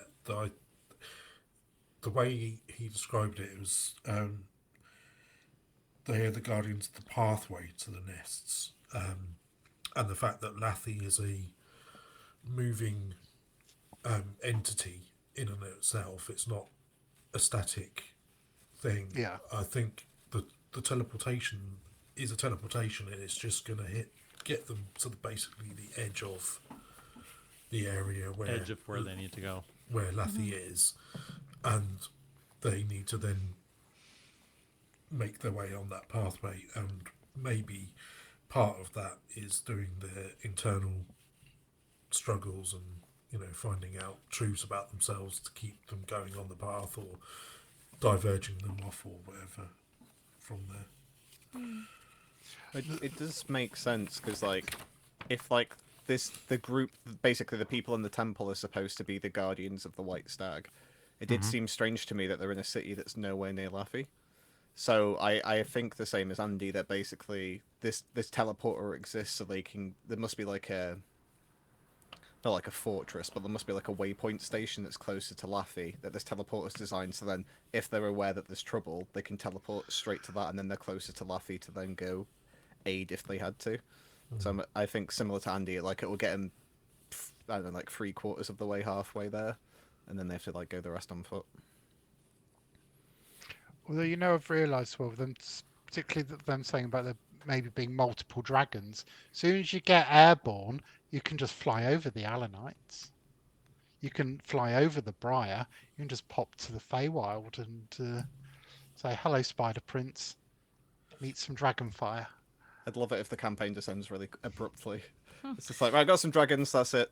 Or it goes a bit Daenerys. Or it goes a bit Daenerys, maybe. And I mean, fade to black, Fiend. Right? Yeah. So Radiant had to return to his planet. There is the physical boundary, but probably there's also I was thinking the metaphysical same boundary. thing. like in Elder Scrolls, like Oblivion, when you get really far north and it's you can't. You go off the map, and you're constantly buffering into fog cloud. And that's it. Yeah. Plot boundary. Exactly. Yep. But yeah, we all love a 1-inch high wall that you can't walk past. Right? But yeah, that rewatch just made me doubt what they were experiencing, whereas before I just thought, yeah, definitely fast travel. Yes. Especially just Harry's comment. I definitely, because I listened to Action Surge first and then I watched it. The look on Harry's face while Ben is going in his giddy fashion of, "Come on, guys, get on the teleporter," and Harry's there like, "You have no idea what this teleporter was actually for." Was kind of interesting. So It'd be funny if they end up in Jape, like it goes wrong and they end up in Jape, yeah, which is on the other on side the of opposite Laffy. side. Yeah. Like, oops, we miscalculated. We who put too knows? many Who magic knows? beans in the. It'll definitely be interesting to see what that destination truly was. Cool. Anything else before we move to? The only other thing, it's not strictly related to this episode. It came Still up in the 52. actions. Yep. Mm-hmm. Well, in the action surge, Yeah.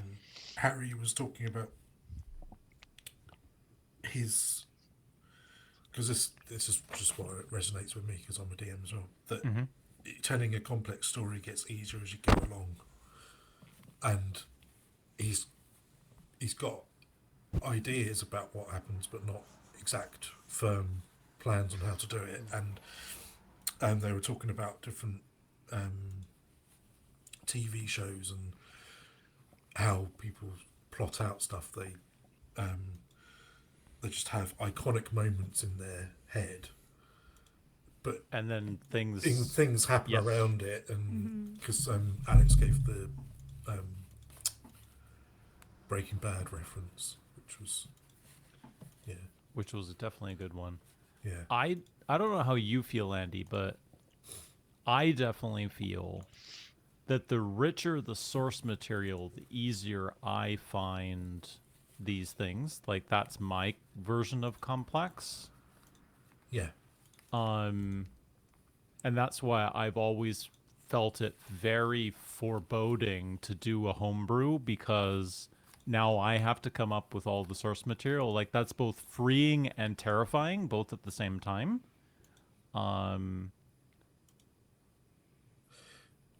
Yeah, when we were speaking loosely and not trying to give too much spoilers. Give spoilers away to people who might be listening to this podcast. Yes. Yeah. I had very firm ideas about the beginning parts of how I wanted the story to go, and then I've just been building to iconic moments since then. Fleshed out quite a lot of history, and thankfully the people that I'm DMing for have dived right in and have picked apart lots of stuff and pulled it. So I've just had their inspiration to work from as well as what I've done, which is, I think, was basically what Harry's getting to as well with this. If the players help you write the story, it's easier, right? Yeah, absolutely, 100%. I do think that is what Ben is trying to do with the Thorn Bears as well. Right? Yeah. Because they mentioned that it wasn't until that long ago that they had a collaboration and really fleshed out exactly what was happening. Because Ben wasn't sure at all, and I was Harry, so they kind of got together and worked it out between them. So Definitely. All right, 53.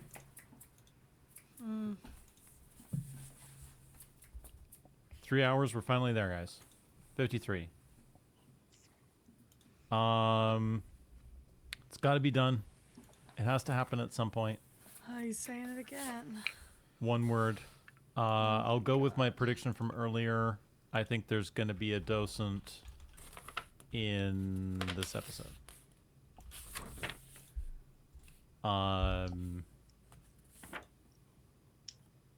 Jazzy, you want to go next? Oh, okay. We're predicting episode length as number of words in the title. Number of words, sorry, yeah. I'll go 4. I feel like it's 4. Yep. Prediction for episode 53.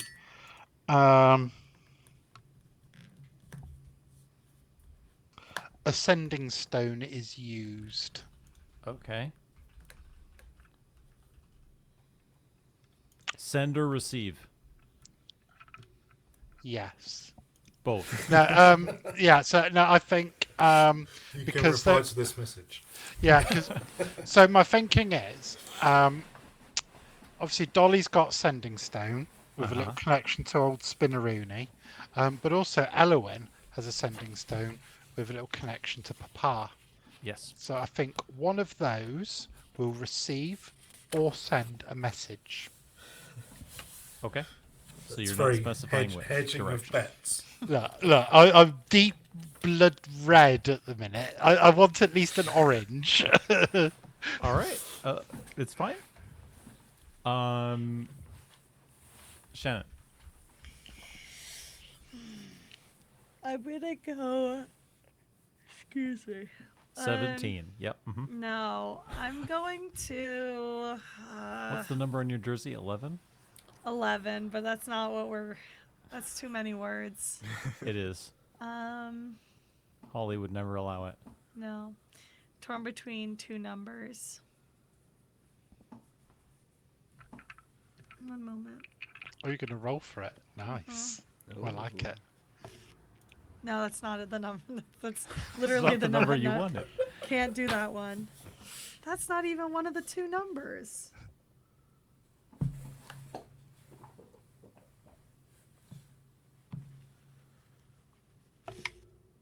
Stop. Stop. Well, get Sir Samuel. It's giving me the same two numbers. No. What are you rolling, Shan? Multiply them together. No. That won't work. Divide them by each Bruh. other. Bruh. Do you I roll, will are fight. you rolling a D6, Shan? A No, a D100. D8. Oh, a D8. Well, if it's between two numbers, you could do 1 to 4 as one number and 5 to 8. We'll do a Roll D4. D6. I should have rolled a D6. This is stupid. She got Oh a my six. god, I'm gonna kill myself. Welcome to Dice Stream. 3. 3. Excellent. Finally got What- one of the two numbers. Fantastic. What was your other number Shannon, choice? your I was waiting- prediction. 3 or 5. So, I'll go 3 again. You went 3, yes? Your prediction. I'm doing For 3 that. again. Yeah, I was telling you what the other number was. Yep, I got it. 3 or 5. Yeah. Yep. mhm. Yeah, You selected 3. I did. Don't worry, that whole thing with the dice was just so Shan could try and come up with. I literally, Delay. I rolled 4 and 8, like Over 3 and over and times over again? each. Then I started rolling 6 when I switched to the D6. Then I was rolling 1s, and I was like, I was about to lose it. Then I rolled another 6. Terrible. Your prediction, Shan. I think. Let me think. I'm trying to figure out how to word this. I think the thing that is happening here is that it's like a Fey step teleporter, but I think it leads to a it's a path, but not a path, like a hidden path, like a not on this plane path, like a Fey path.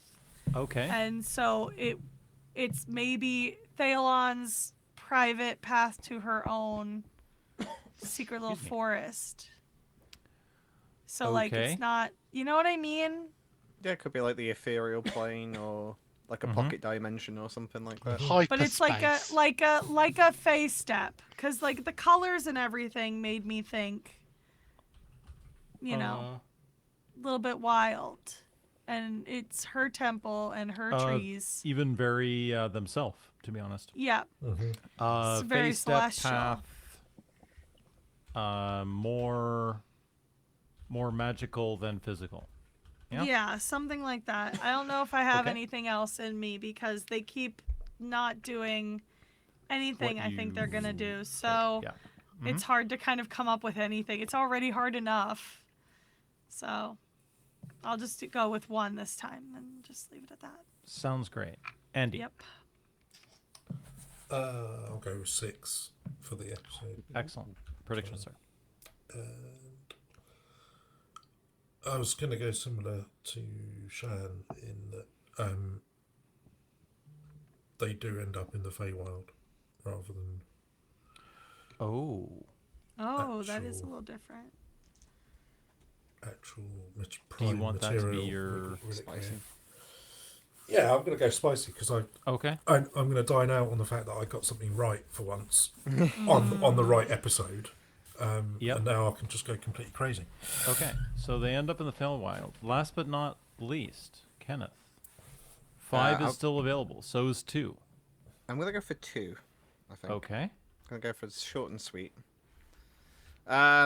Prediction-wise, Jazzy kind of went for a similar one I would, so I'll go more specific. I'll go similar lines, but more specific.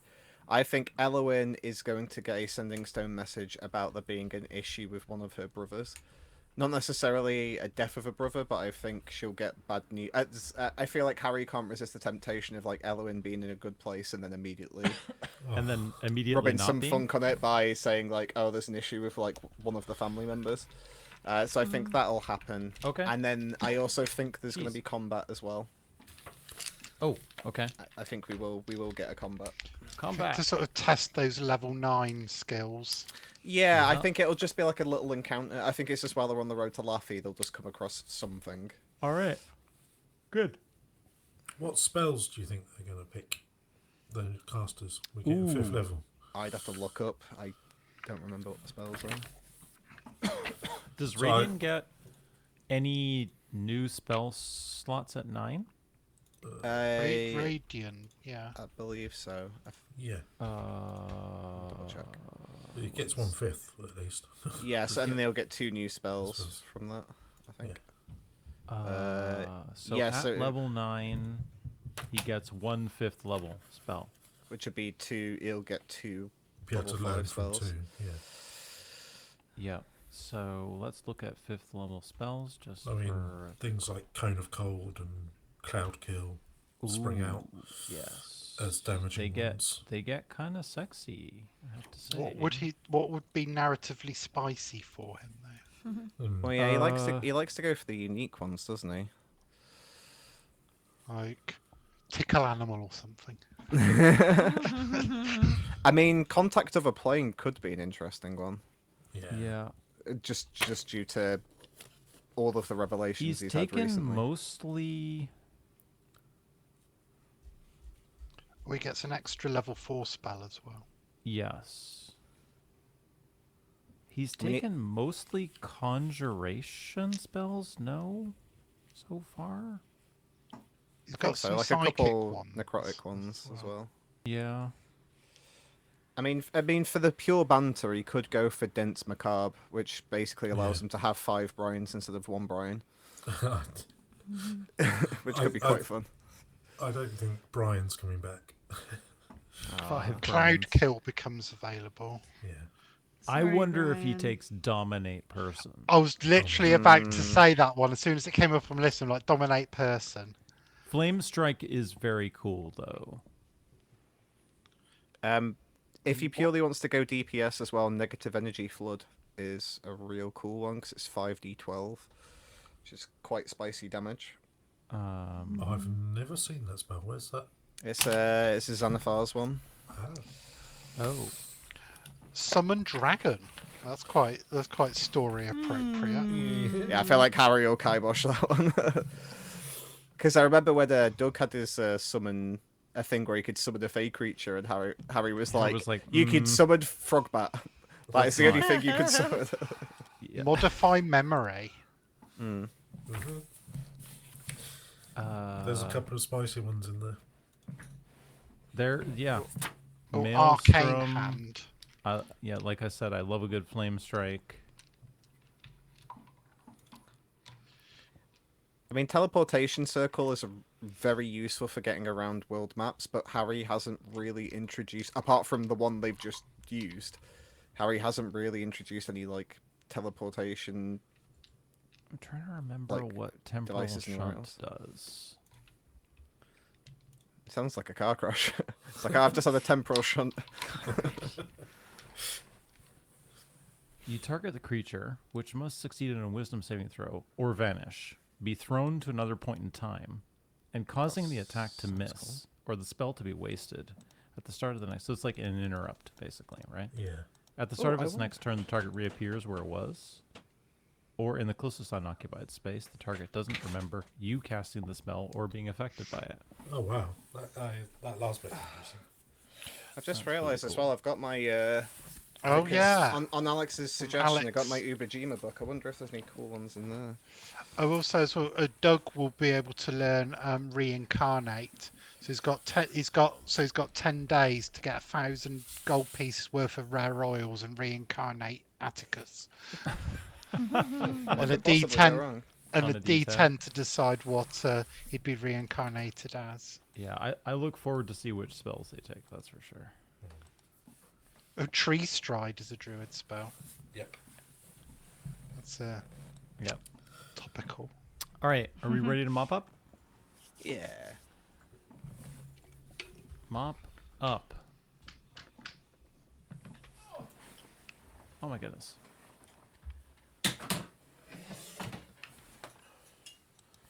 All the mops in a spoon. Your Fine spoon it is. it is quite a fine spoon. It Bought is. from a beautiful shop in British Columbia. You didn't use your +10 to spoon carving to do it yourself. Not on that one? I did not.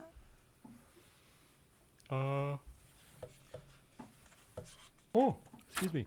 Any other business, guys? Anything else we need to mention? I don't think so. How did we feel that it worked with 5 of us rather than 4? I think it did okay. I mean, obviously, we talked a lot, but that's normal. It's 5 Talk people. a lot anyway. Kind of the point. Yep. Yeah. Cool. Shall we roll some poly then? Yeah. Let's do it. Should I use my deck of many friends dice or my bath bomb dice?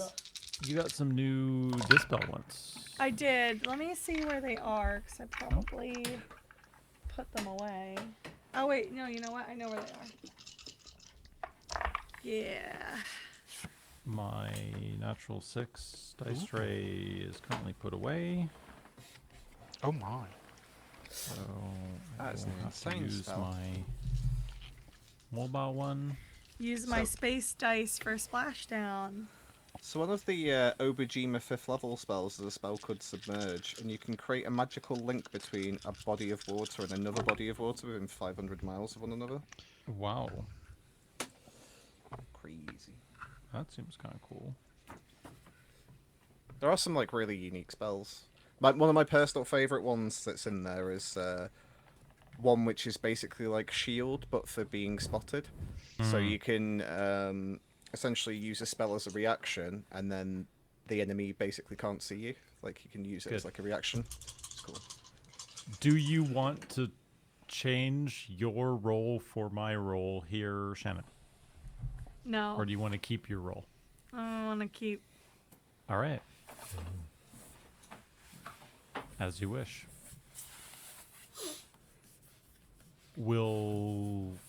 Maybe I'll go last.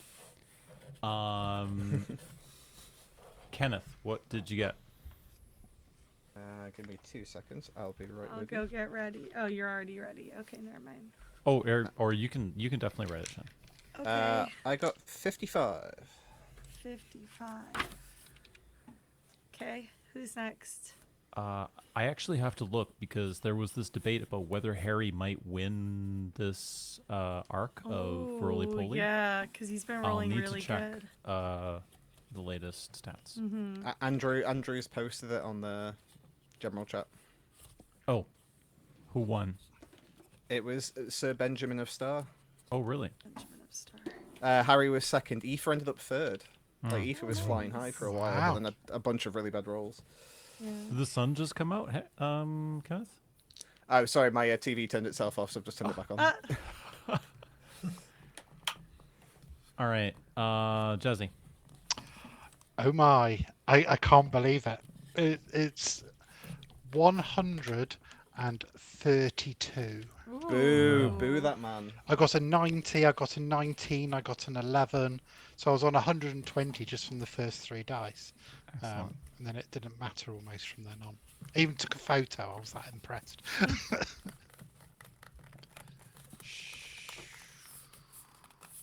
Who next? Andy. 96. 96. Solid. That's great. Solid. That's a good one. Yep. Shannon. 126. Wow. I also roll. rolled a 90, but I rolled an 18. I knocked it over, but I remember it was an 18. I had a 6, a 4. Like the other numbers were pretty low, but I did roll a 4 on the D4 and a 6 on the D6, so helped a little bit. Yeah, everything was perfectly average on mine, apart from my D20. That's why I made the face. I don't know if any of you saw, but I was like, because I saw the 90 and was The like, 90, right? Yeah. yeah. 133. Oh dang, Wow. that's not fair. Wow. I thought 126 was high enough. I thought 132 would pay. No, but I could have switched, and I was confident because I had over 100. I didn't think I could get worse. There was or only better. 7 in it. So, Yeah. yeah, 133. Cool. I gotta put my dice back. Harry's mod moment. Entire Elven fight was really fun as a multi-stage fight, and it's funny to imagine that those 10-ish minutes where Ben was the only one out of the room sitting alone in silence. I can assure you he was not in silence. I also had that thought that he was just out there by himself Sat there by himself. with Milton. Yeah. Yeah. I do wish that everyone had a conversation with the family because it did leave that decision was made, and to go back on the word on reviving him unresolved.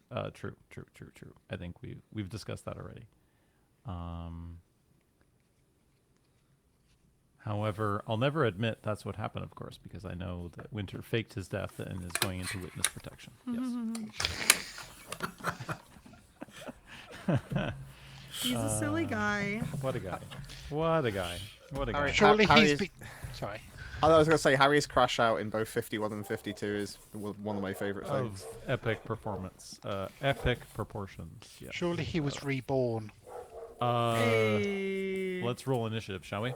Oh, I already put my D20 away. I threw it. Hold on. It is still wild to me the number of times that Aoife rolls and bounces out of that bloody dice tray. Yeah. Oh, yeah, she did it again with the D4, didn't she? Because it bounced out and then landed on the 1. Yep. Oh. Oh.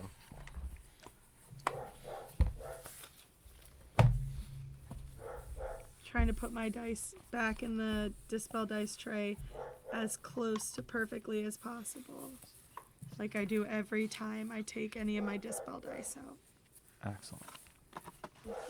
Well, I rolled a 4. I rolled a 4 as well. You want to roll off then, Kenneth? Which Yeah, one of you's got higher dex? Definitely Doc, but I I don't know got about 6. that. Kenneth's very dexterous. Oh, natural 1. So, Kenneth is, in fact, the more dexterous in this moment.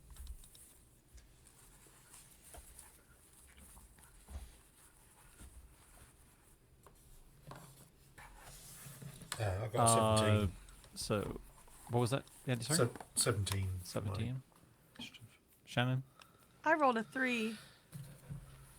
Great. Jesse? Somehow, my D20 has once again rolled a 19. Oh, Excellent. wow. All right. Then, Jazzy, you can decide whether we're going largest to smallest or the other way around. We'll start small and go big. Okay. Shannon. It seems really mean when you follow up with Shannon. Just to be clear, All that was yours. Doc, not me. That's not very for the women of you. We're letting you go first. What do you mean? Yeah. Being gentlemanly or something. Would you prefer Nice to try. go last? No, I don't care. Let me think. Shout out to you guys for joining us today. Appreciate you. Shout out to the Philadelphia Flyers. And because my friend and I were having an accent off during the game last night, I gotta say, go Flyers. We love Porter Martone. And we're putting Crosby in a home. So we're going all the way. Porter's the GOAT. Yeah, so anyway, go Flyers. Please win tomorrow. I can't take the stress. I hate, like, series. The NFL is much more fun because it's one and done. You play the team once and you move on. I don't have to sit through the stress of up to 7 Multiple games. Yeah. But I will say this. Flyers are 18-0 in series where they open with 2 wins in the 7-game era. So we'll see. So yeah. Shout out to Gritty. Thank you for taking selfies with me. That was really cool. No kings but Gritty. Shout out to everyone who plays Final Fantasy 14. Shout out to Yoshi P, even though I said I would have you assassinated. While I my was God. having a moment playing. No, you have to understand, it was very emotional, and they played with me a little bit for a few minutes there. But yeah, I'm very excited to see what comes out of FanFest, even though I'm sad not to be there. Shout out to all the Warriors of Light along the way. Sometimes things are bad, but sometimes y'all are great. Shout out to Holly, because I said so. Is there anything else to shout out? I feel like things have been so tiring lately. Yeah, I don't know. I think that's it. Go Flyers. Excellent. Mm-hmm. I will also echo Shan in the thanks to Andy, Kenneth, and Jazzy for joining us. You guys are great. Back in the usual climes. Otherwise, looking forward to seeing Andy at MCM here in just under a month. Oh, yeah. Or just over a month. Should be a good time. Sorry that we won't be seeing Kenneth, unfortunately. But we will have October.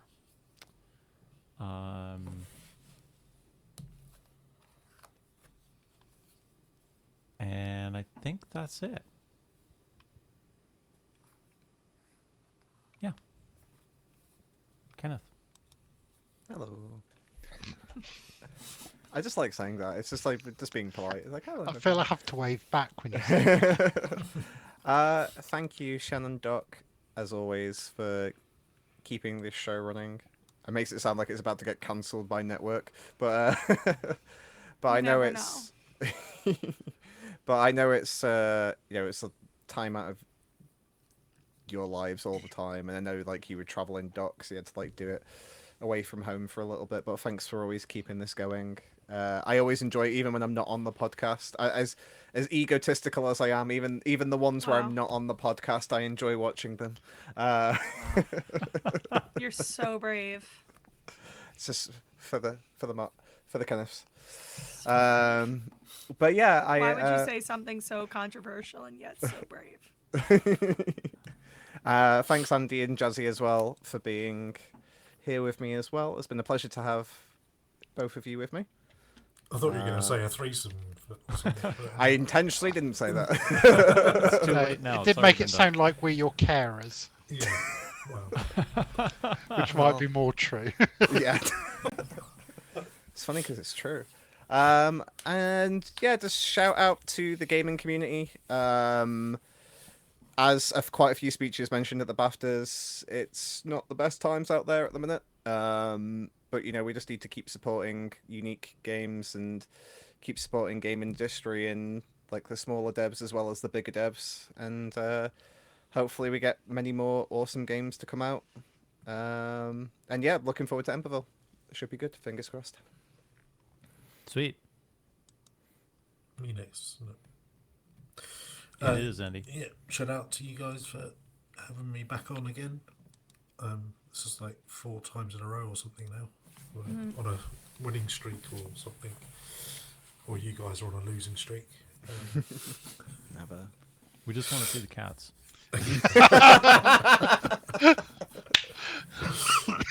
Fair, that's fair. Looking forward to seeing everyone at MCM that's going to MCM.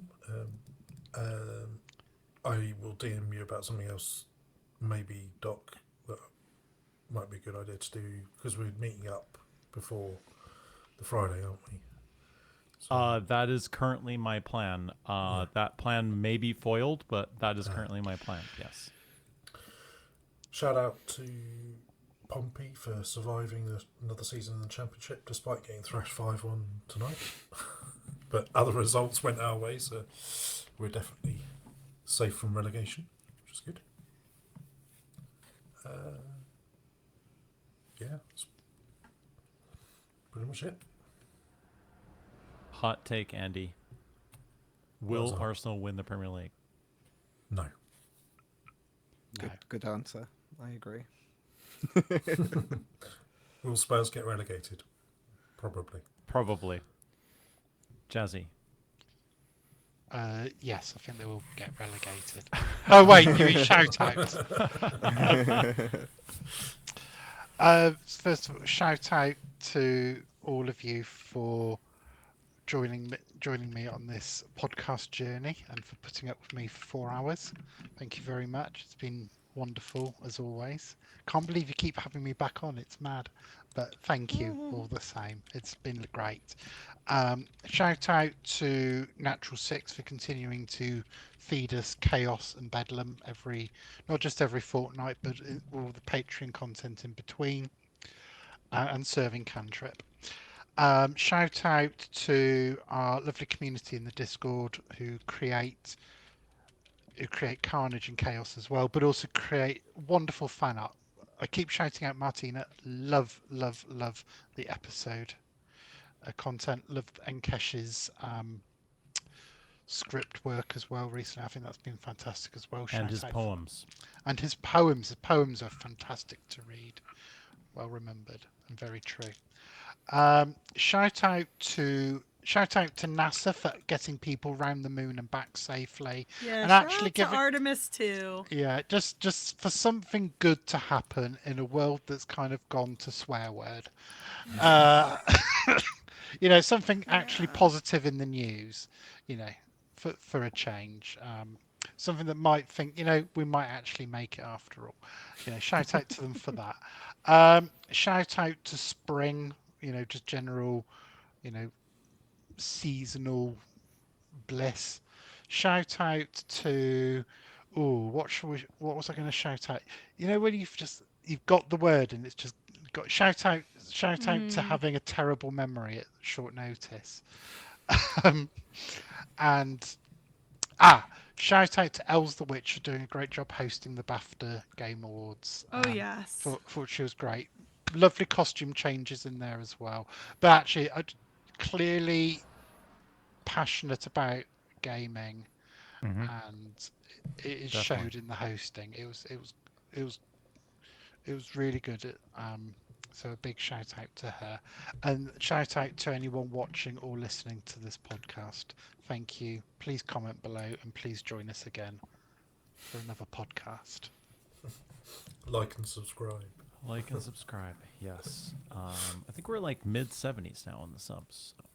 So, Nice. okay, Nice plus. definitely. Cool. I think that's us. Yay. We'll see you guys on Tuesday for episode 53. Good night.